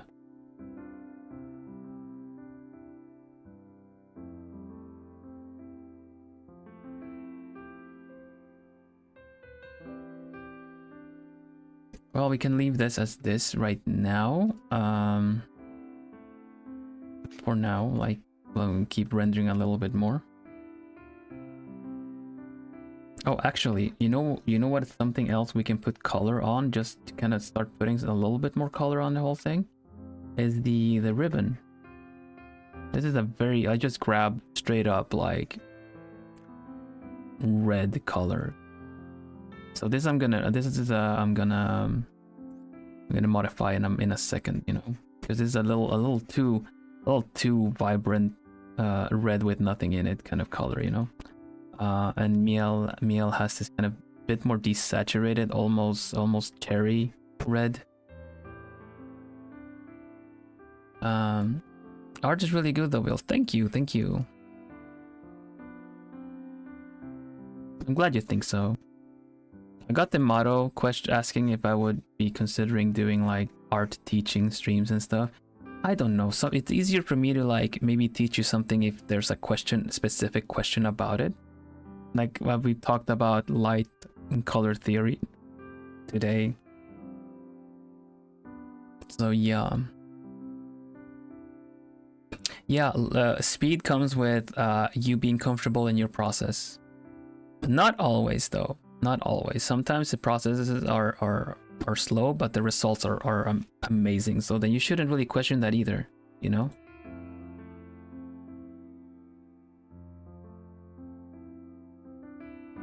Let's desaturate it a little bit. I don't know if this is the right kind of... That might actually be better. Let's undo that and put it on soft light. Yeah, there you go.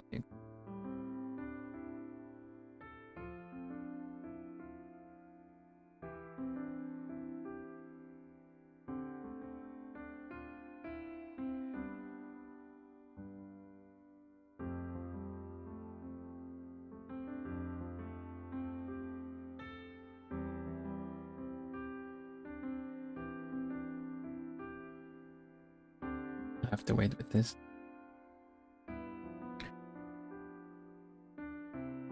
Yeah, perspective is tricky too.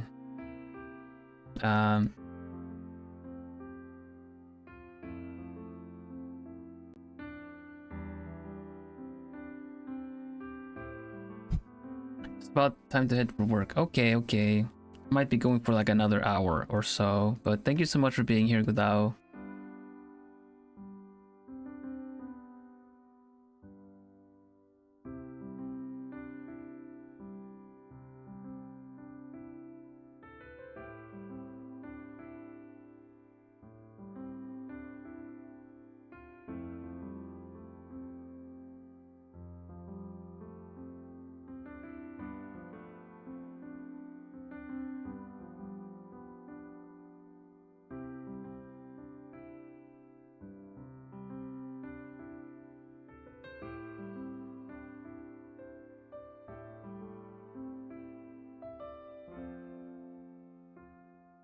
Thanks everybody for being so kind and also wishing Gudao a good day at work. I always like a supportive community.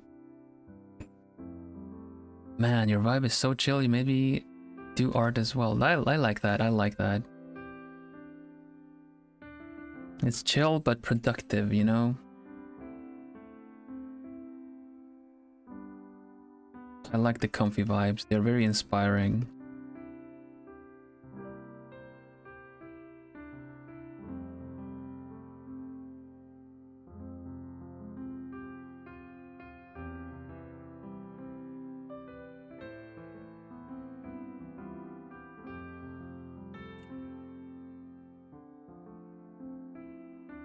Yeah, like Saturn says, when I started drawing, I drew non-human things, and yeah. I mean, the art of illustration is basically putting what you visualize into paper, right? I'm good at technical drawings too, like things like blueprints and stuff like that. Which kind of led me to understand that I take in a lot of information and then I'm able to kind of recreate it. So when I realized that, I was able to make better use of references. To the point where, like, instead of always having a reference open, try to study it a little bit first and then maybe just put it away, because if I kept the reference open, I would kind of get dangerously close to copying it, you know? And reference is just supposed to be a reference. Like, oh man, it's like, can the elbow actually bend that way? A reference is trying to bend it yourself. Another one is using a mirror to check, or asking someone else to do the pose for you, or finding the pose. But sometimes you want a specific pose that you really can't find anywhere. And then you gotta put it together by finding the different references. Like, do the fingers, are they able to do this? Do the legs, are they able to do this? You know? Welcome back, Mary. I hope everything's alright.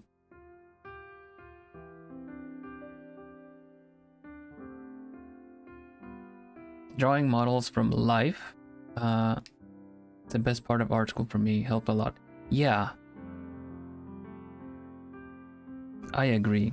And I did say I was self-taught, but I did at one point take like sketching lessons.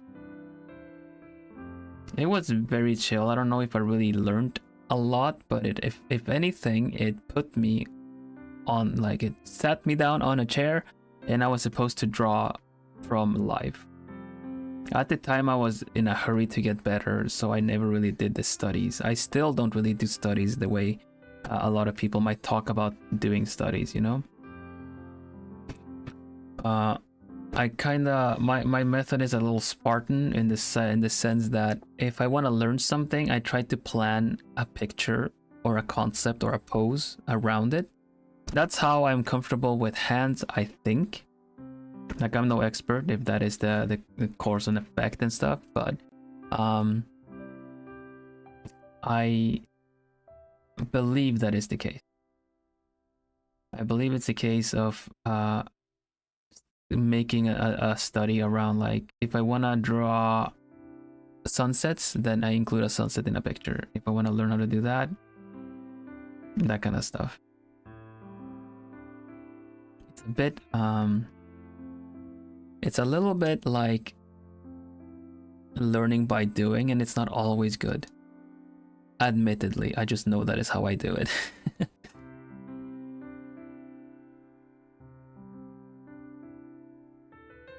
But references are lifesavers, yes. I also had the misconception that a good artist should have everything in their head and not need references whatsoever. But I'm now with everything that is journaling, everything that is like bullet listing and stuff, or planning things. I've just noticed the effect even more so, that if you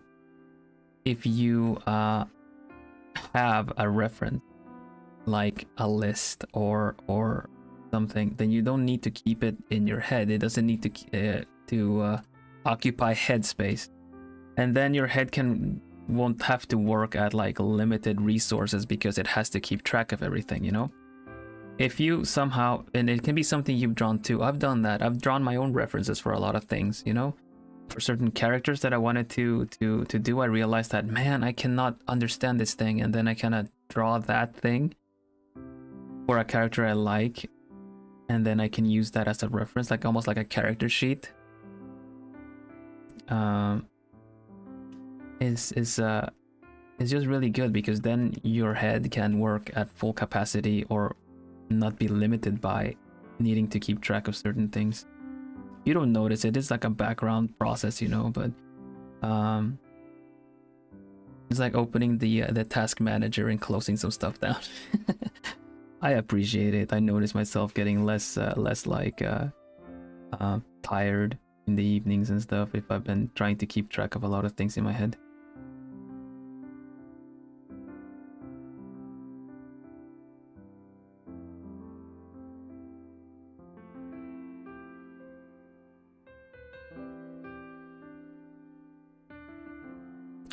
Some external inputs are useful without actually doing it. How are you supposed to learn? Yeah.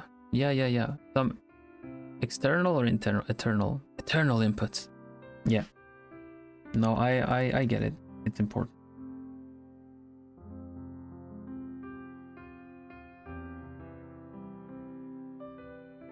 Okay, Kitsune, please, I hope the headache lets go soon. Make sure to hydrate and take it easy, okay? Thank you for being here.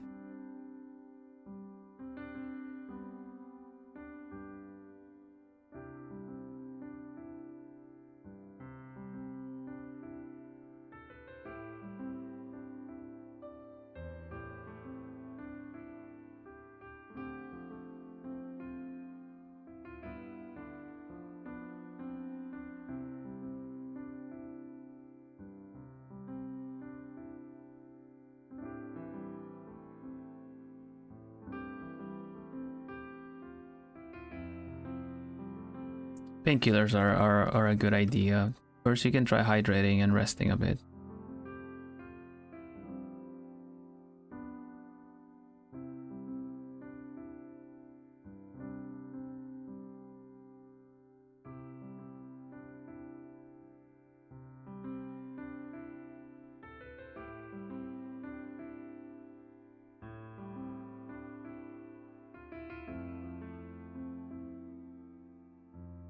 Maybe I can use a bit of multiply.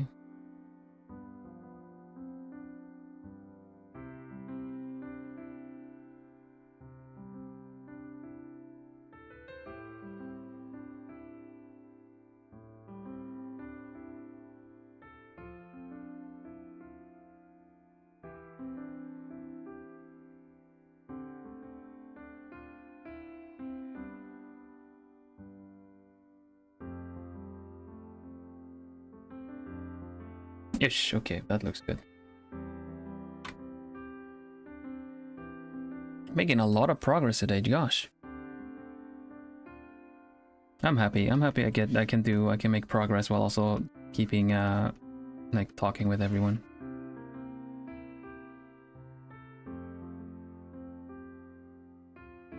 I think I would like to cover some kind of art techniques and stuff if possible, like during art streams. I have a lot to learn, a lot to teach as well, of because I'm very much the kind to like. It took me so long to learn with the whole self-teaching thing. Certain things took me a long time to learn, and I feel like I could maybe help give other people a head start by teaching and maybe have them not have to face a lot of error. Like trial and error is what I mean, you know, that kind of reference. Like it took me a lot of trial and error. But on certain things I've just noticed some things work better than others, or good approaches for things. So if you guys got any art questions, how to best approach certain things, I could try to answer them, because I am not, you know, I'm not an expert in any other thing than my own style. I am my own expert. I am my own owl.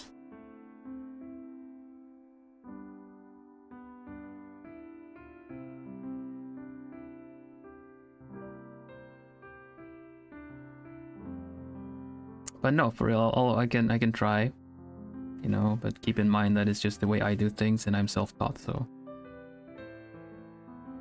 there might be better ways. That's sweet. Wanting others to improve while avoiding mistakes. Yeah.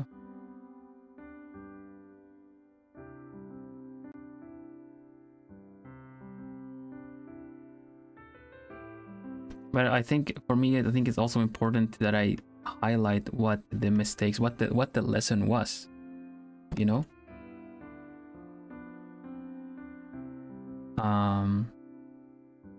Because trial and error is about learning from it, not failing until you succeed. Well, technically it is, but you know, saying failing makes it sound way more like I keep failing and then I suddenly succeeded. No, it's like, did you learn from it though?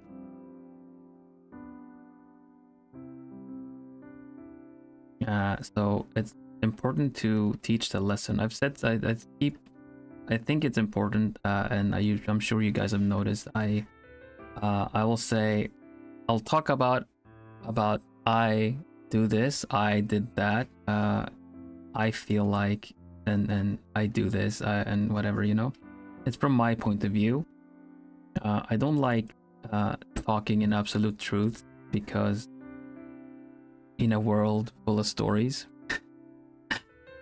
there are many truths. This is my story. This is our story. So, you know, can offer what I have here.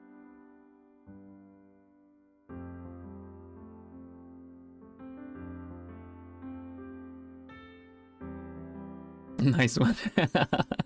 Saved. I was like, I just wanted to say my catchphrase. How can I incorporate my catchphrase? Did I paint myself in a corner? Am I not supposed to be able to say my catchphrase? Maybe I am doomed. unless the plumies grant me the benefit of the doubt.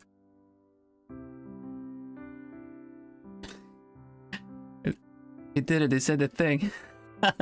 It's the thing from the video.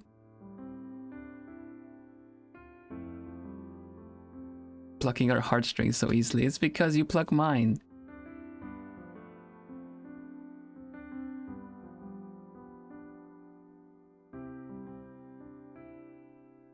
It's a mutual transaction.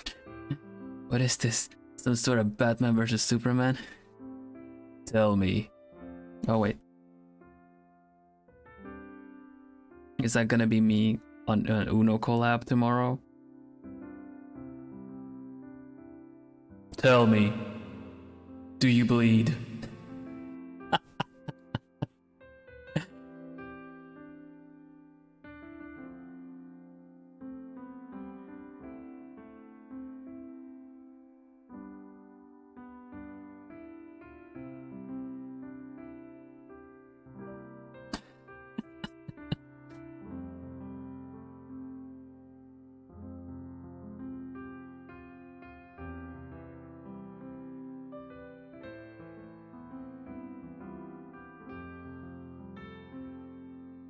Oh, right.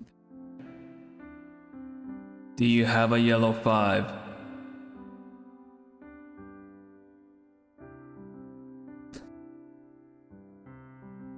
Yeah. If Dark Bill had a name, what would it be? I thought it would be funny to say evil. Evil.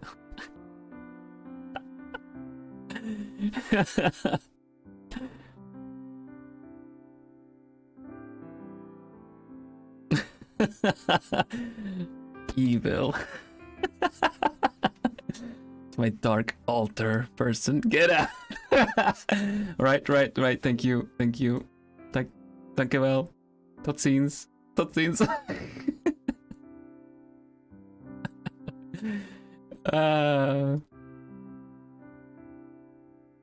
Evil, my Oshi. Evil isn't really can hurt you. Evil. Wow. Hoot.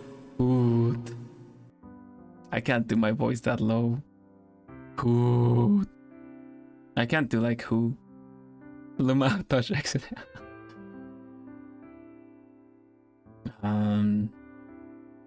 I can strain it and be Batman.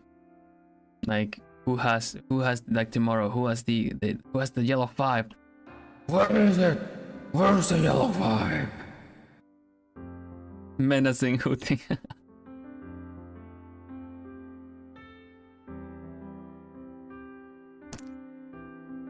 Well, you know, in Swedish, that's a pretty fun pun for anyone that knows Swedish. I actually said that because a single O in Swedish is who, so I said hoot, but hoot in Swedish is means the like threatening. So I didn't even think about that. A hoot.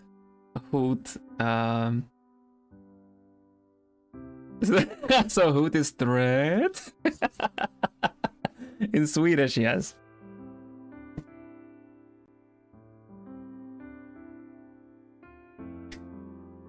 Hoot. Oh man, that's so funny actually. Evil says hoot with in Swedish. Hot. But yeah, it's hoot. Most of these puns are unbelievable. Oh my gosh. I'll be sure. I will be sure to keep them up. So about that restaurant. What restaurant? Did I miss something? Are they are they called theaters? Huh? Or if restaurants are called theaters? No. Restaurant. They're still a restaurant. The Swedish are going crazy.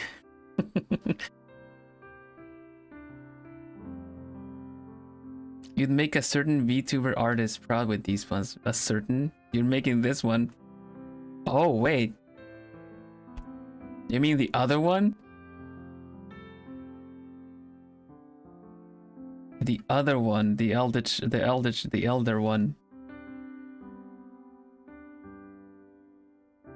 You talking about what, aren't you?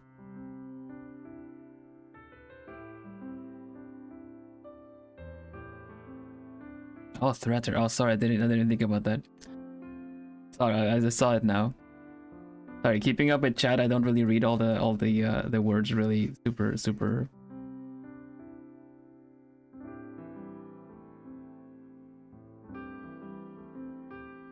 No, I'm sorry, I didn't get it. Morning dew. I'm sorry.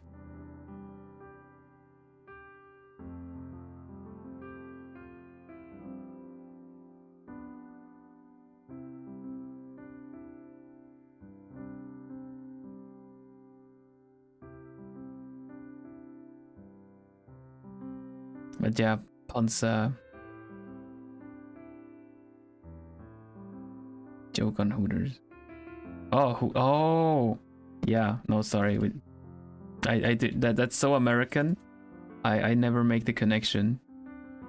That restaurant. I get it now. I get it now. Be sure to save. Thank you. Hitting that save button. Click. I used to have, I don't have it right anymore, but I used to have like in order to feel satisfied about my save, I used to have like a saving sound from one of my favorite video games. So whenever I clicked Control S to save, it would also play the little jingle when you save your game. I would like to do that again somehow, but I don't think I can just willy-nilly use stuff like that.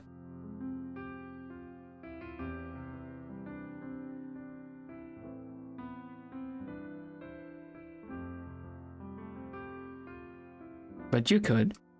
You're not you could do that. You can do that. I had some kind of like something that would play sounds. I don't remember what it was. Like a soundboard kind of thing. And then I had the same keyboard command as the Control S for the soundboard. Maybe you could activate it with Discord nowadays. I'm not sure, but yeah. So hitting Control S would just be like, do the save jingle. For me, it was from Rune Factory 4.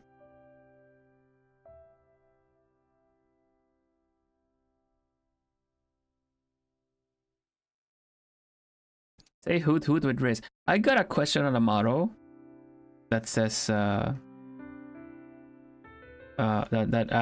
said hey Vil, do you have Riz? Someone in chat. I don't know. I think I answered it. I don't know. I think that's up to chat.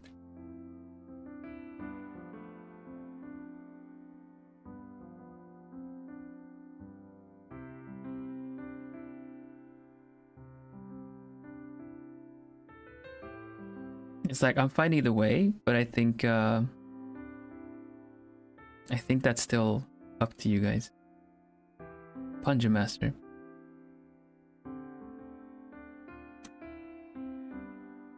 The menacing outright from Moomay now.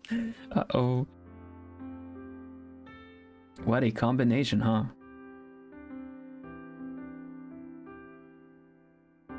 That is quite a thing to live up to, though.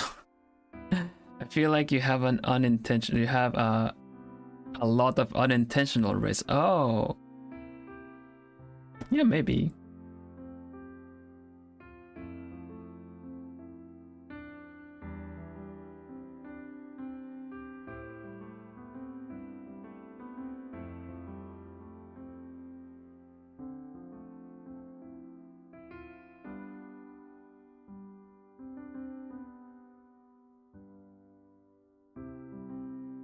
Agree with Miri.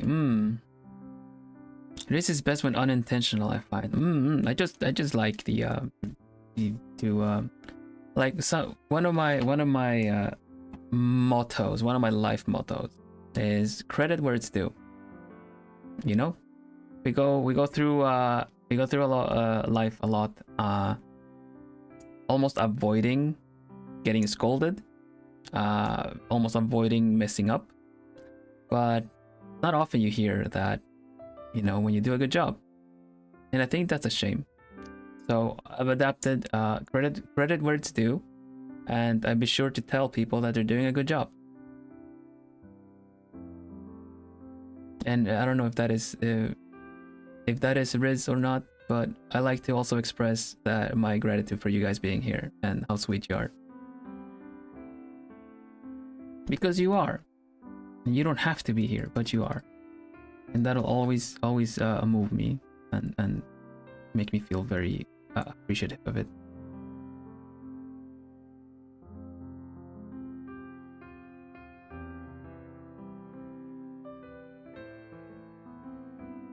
Oh no, you. No, you. The Uno reverse. Bring. But there again, don't be alarmed, but One of your genmates is possessed by an owl. One of my genmates is possessed by an owl? Who?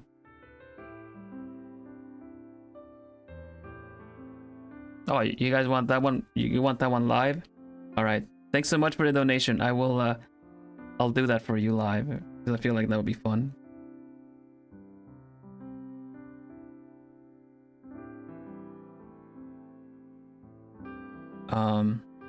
Boss.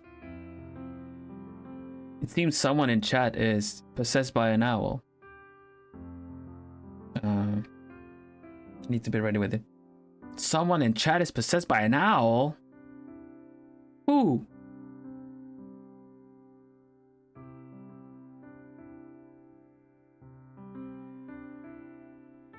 Turn that damn thing off.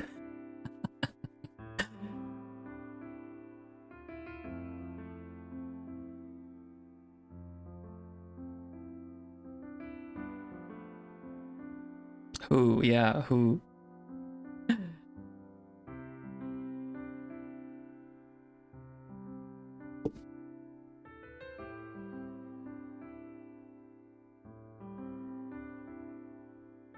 I had a lot of fun making that clip. I feel like it was very fitting.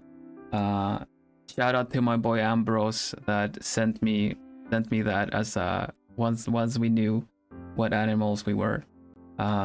Sent me that clip, and I'm like, someday I'm gonna record this. I'm gonna make it, and then there we were, revealed but voiceless. So I'm like, you know what? It's time.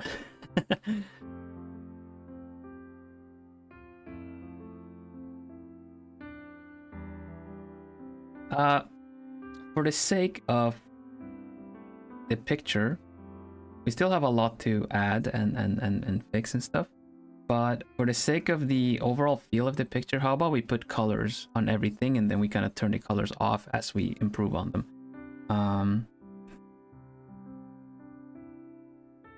I really like the blonde color. It's honey blonde, isn't it? It's honey blonde color. I really like the blonde color of Miel senpai's hair.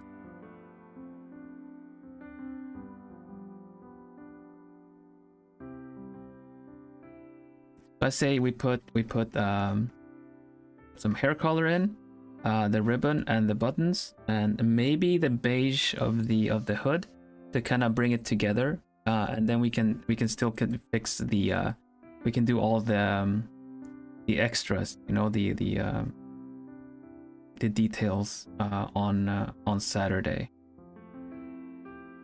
I think that could be good. Along with a hint of orange, yeah. Now I'm just using a straight up an orange color because I use the color alteration kind of settings. I alter a little bit of the color afterwards. I just need a color that lets me show that I'm covering it fully.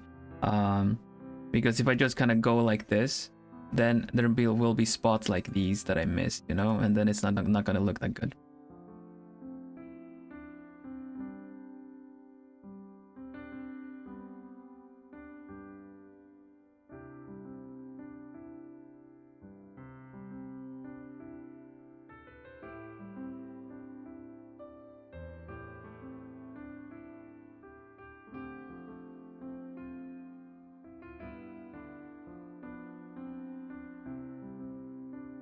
Even though I try to be careful, I still end up kind of missing a little bit.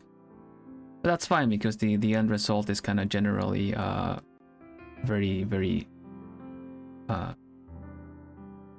of zoomed out. You guys see the close-up details, but that is just that is the work of my style.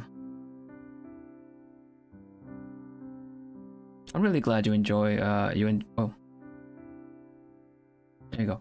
I'm really glad you enjoy the art stream enough to like hang out. Mainly because it's like definitely one of my main kind of content that I will be doing. I may try to figure out how to do a vertical art stream at some point, but for starters, I'm just gonna try to do vertical chat and stuff like that. I still have some assets I want to make for that, but for now, we just chill. All your streams are enjoyable. Ah, my heart. That's very sweet. Thank you.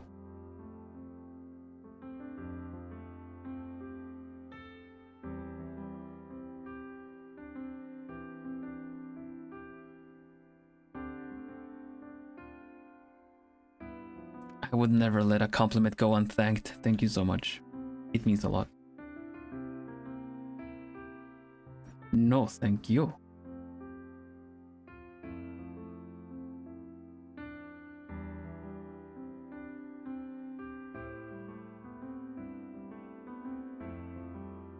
My heart. Yeah. Thanks so much for your donations, Peter. It's it really means a lot too. Don't feel like you have to donate or anything. But know that if you do, it'll go to towards doing what I can with my streams and improving them for you all, to achieving my dreams. I'm gonna be free. I swear to God, I'm gonna cry when I manage to get that custom tea blend, the Vanderbos blend, you know. And then I'm gonna be I'm having my tea. What are you having? And then people be like, I'm having that tea too. And I'm already getting a little bit like, oh man, that'd be so sweet.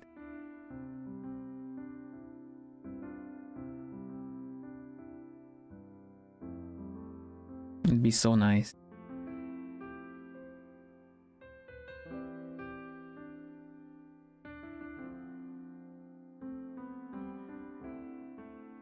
Everything the cute owl does is fun. Oh, thank you, Mizu.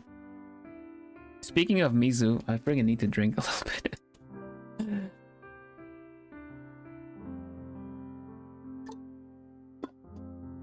I'm still getting that tea as soon as it's available.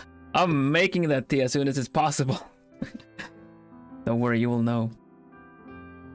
I like my coffee. I drink coffee every day, but like I said on debut as well, is that I am not that well versed. I'm not that well versed with coffee and preparation methods and beans and stuff like that. You know, I usually just buy a pack of coffee and I use a percolator to make it, or like not an espresso machine, just like one of those with like coffee pads. I do like making lattes and putting different things. I vary my coffee up as much as I do tea, but I feel like tea is very varied on its own because of, you know, I like flavored tea. That has angered that has probably brought the wrath of a certain tea ghost, but I like flavored tea.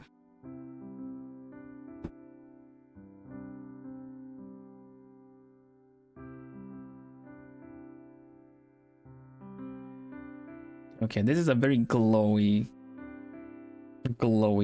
blonde, so we're gonna adjust it with some sliders.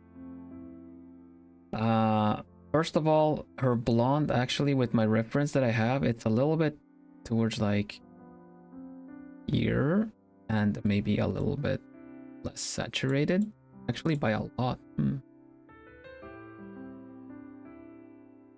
Interesting. Actually, this might be one of those cases where that would work better, actually. No, I'm not so sure anymore. Back you go.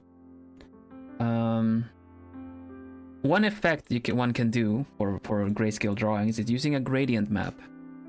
That'll be another lesson before we round up. Let's bring back the red of this too, so we can do the. Now, I'll teach you the lesson in just a mo. Let me just do add the blue and red for the buttons on the cap, so we have all the colors there. It's missing the seams that go around her cap, but we'll get to that one.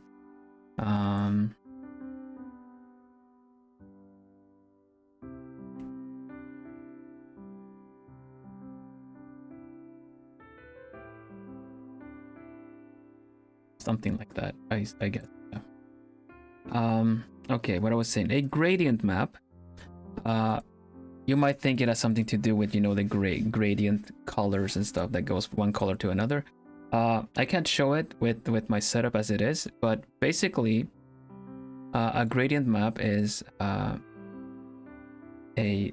bit of a texture that goes on top of your grayscale value. You can tell it that the darks need to become red, and like, let me see if I can. It's difficult to explain, but let me, if I can show you maybe a screenshot of what it looks like.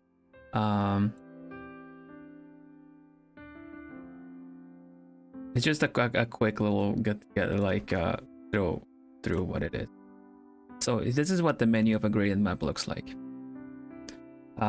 What you can do with this is that any tones, you can essentially put red here.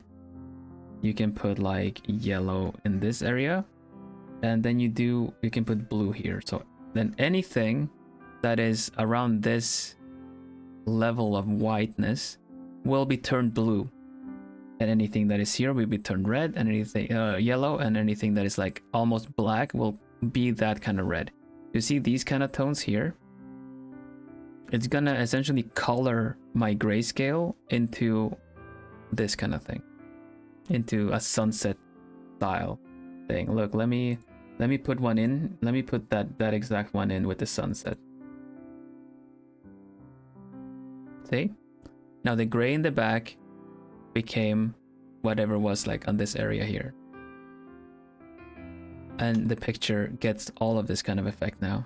Hello Elias, welcome. Hoot hoot. So that is like what a gradient map is, and I like to use them before I put color on the picture. I'll use something like this.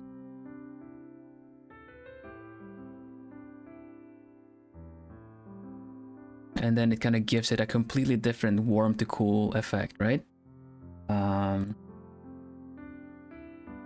Since we're doing like a classic portrait, everything kind of also needs to go in some kind of like a brown background, something, I think.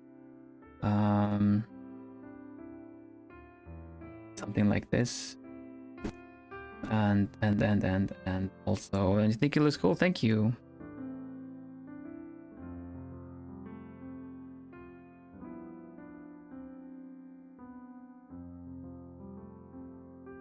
This kind of like gives that kind of old portrait effect, right?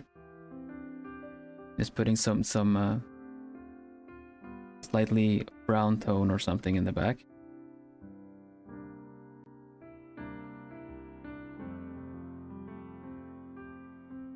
Yeah, and something that also does the effect is a vignette. A vignette is essentially, you know, I'll show you a bit of a glow up, and then we'll go back on Saturday and add the rest of the details, right? I'm just gonna want to show you this step too. Vignette is essentially these kind of darker bits around it all.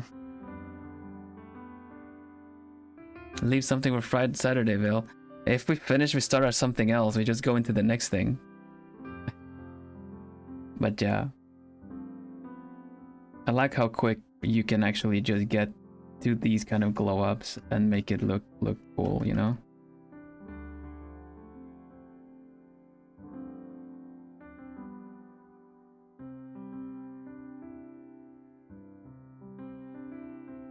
That's too much.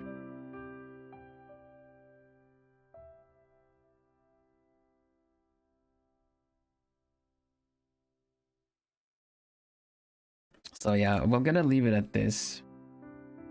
There's still details to do, you know, like the hair needs some stylishing, gold ornaments and everything, and the paw print.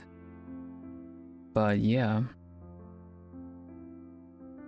I will get to rhubarb first. I'm doing the senpai as well. The senpais have been the senpai first because they've been really kind and supportive of us. But I'll get to my genmates too. Like we have so much, we have so much material to work with. But yeah, I wanna give my senpai some love first.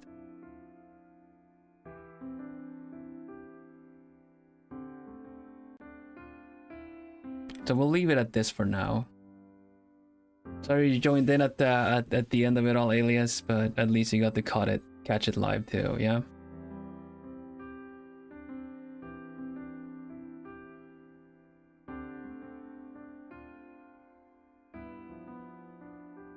Thanks everybody for being here for my first art stream. Miel looks so beautiful. Thank you, Pippa senpai. I know you gave me a -1 point for no Pippa art, but we'll get there.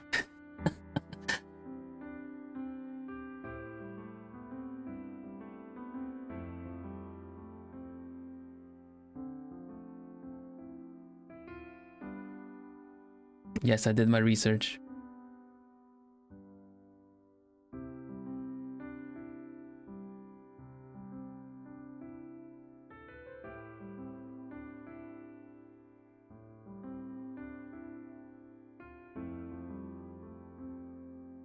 No, thank you for sharing your art. Wow.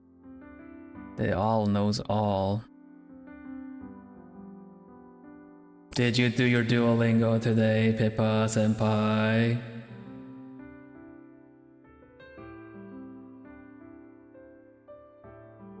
Vilhelm asked calmly.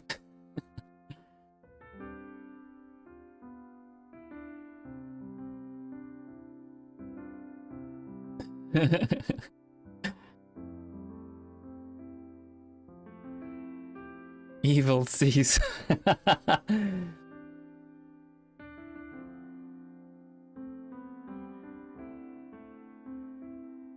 It's all laggy. No, it's laggy. Oh no.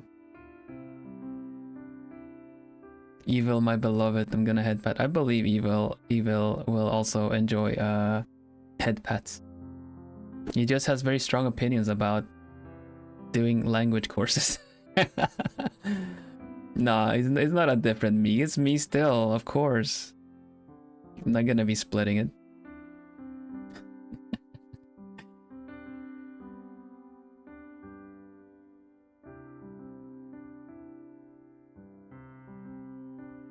It's very much like plumbers. Did you do your language courses?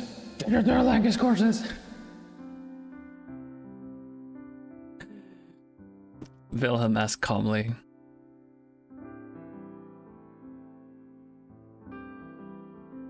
Evil likes everything I like, as long it's just really passionate about language courses. Mm.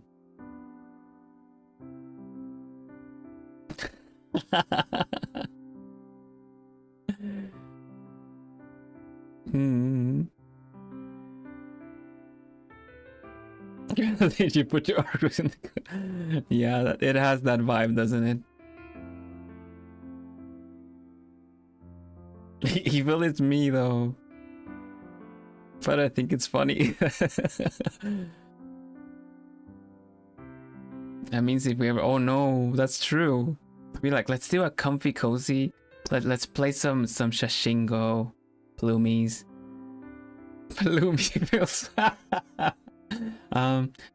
Hey, welcome everybody. We're gonna play Shashingo today. We're gonna learn Japanese. We're gonna be so Nihongo Jozu. So Nihongo Jozu. Now, okay. Anyone who fell asleep during my stream is now like... Yeah. But yeah.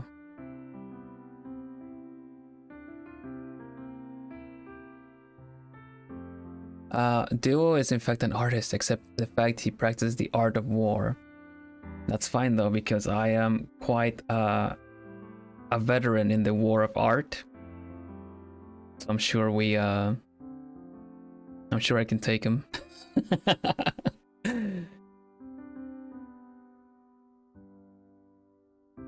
Not the comfy owl boy be like, I can take him. Nah, I'd win. That's so funny. But yeah, that'll I'm gonna check if I have any genmates, any senpai that is streaming today. Hopefully we can avoid can't spell painting without pain. Yeah, very true.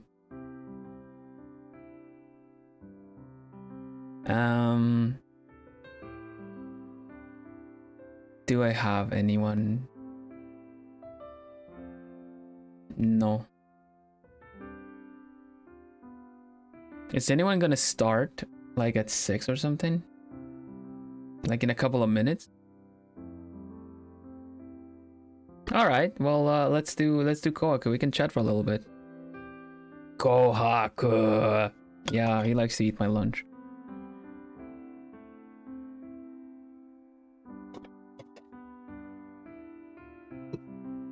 It seems that we're gonna do Ko quite a lot because I think Ambrose will stream essentially like a similar time that I do. But Ko is gonna start like right after me, so that works well.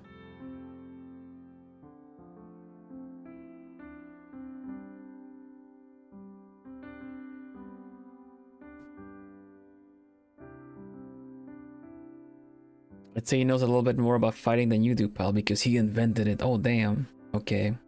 Yeah. Yeah, I would say duo, definitely. Will you draw Ko as well? I want to draw everyone. At least once. Now, I did draw Bro during debut prep and everything, but I reckon I'd still do another one later on.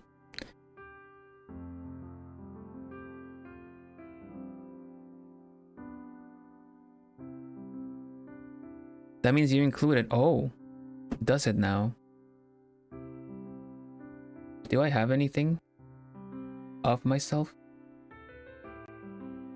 Have I drawn myself?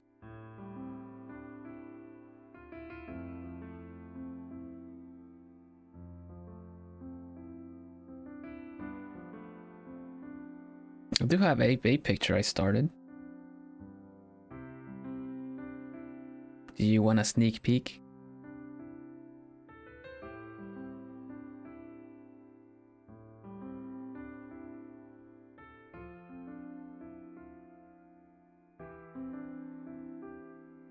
I mean, then again, I drew my whole intro video. I've drawn myself so many times.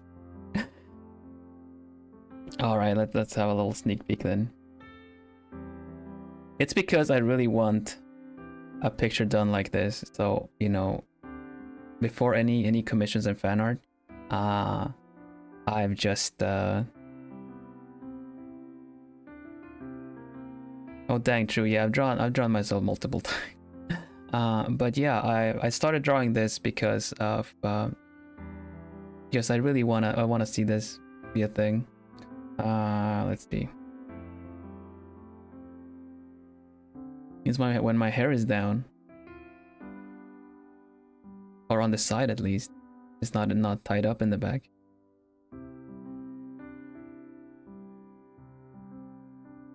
Now I am missing a little bit of chin. Should add that a little bit later. But generally, imagine if the hair covered his eyes. Kind of do certain angles. It's a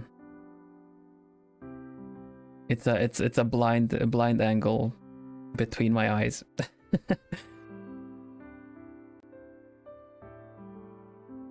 But yeah, I want art made with my hair down, because I feel like it's cool. I also need to point out that I do have human ears.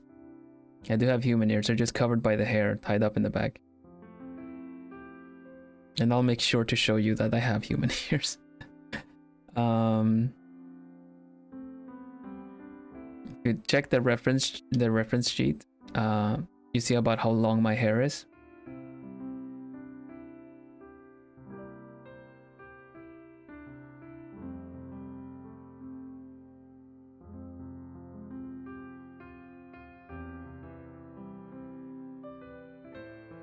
Oh, it turns me into a protag, a nameless protag? No, I'd rather be named. What am I, an NPC? I'm Vil friggin' Vanderbos. Duo wishes it was me. Anyway, that's the that's the confidence I need to radiate. All right. If I'm ever gonna win in a fight against against the other green owl, we gotta keep that that attitude going. Yeah. Like, so I can be the hoe you're approaching me, right?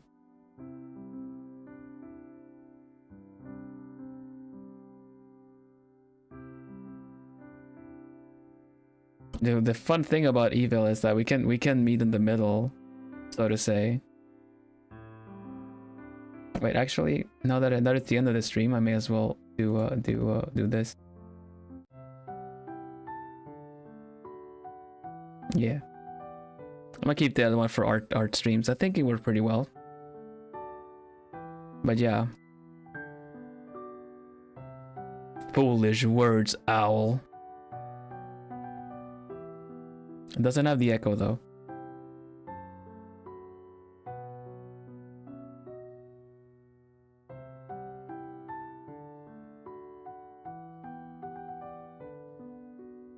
It's E.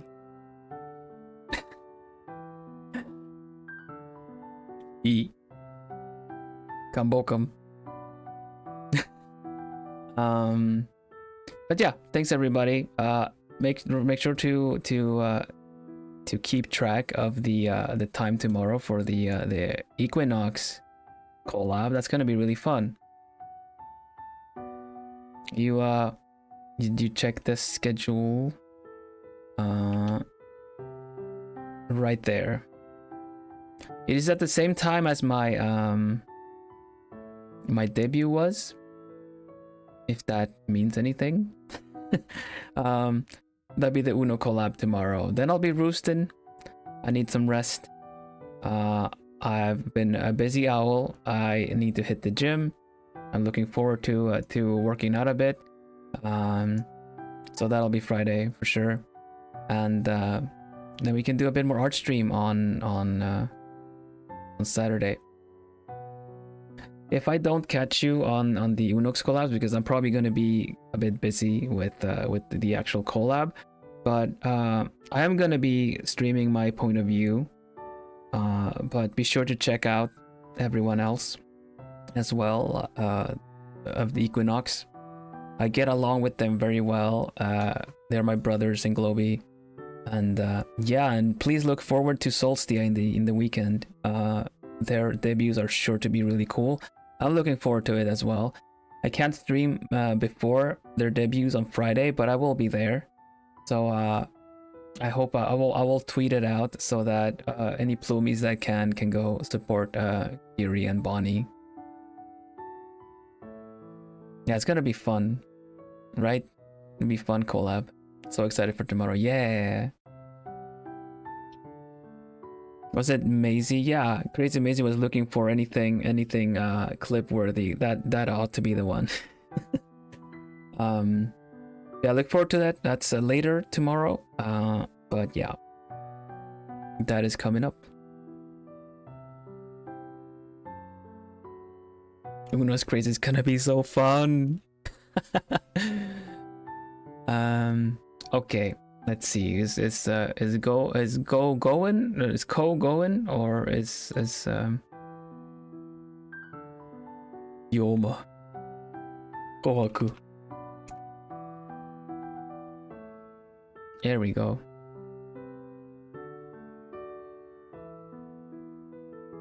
Now, yeah, let's go over to Ko. Let me add the little thing I'm supposed to, so that I don't miss the switch over. Let me edit my stream. Let's put that to redirect to Yoma Kohaku.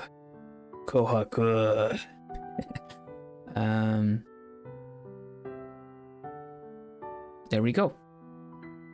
Are we all good? Can anyone help me with the with the little raid message, which is usual. I haven't prepped it. Is the owl? Is this bark? There we go.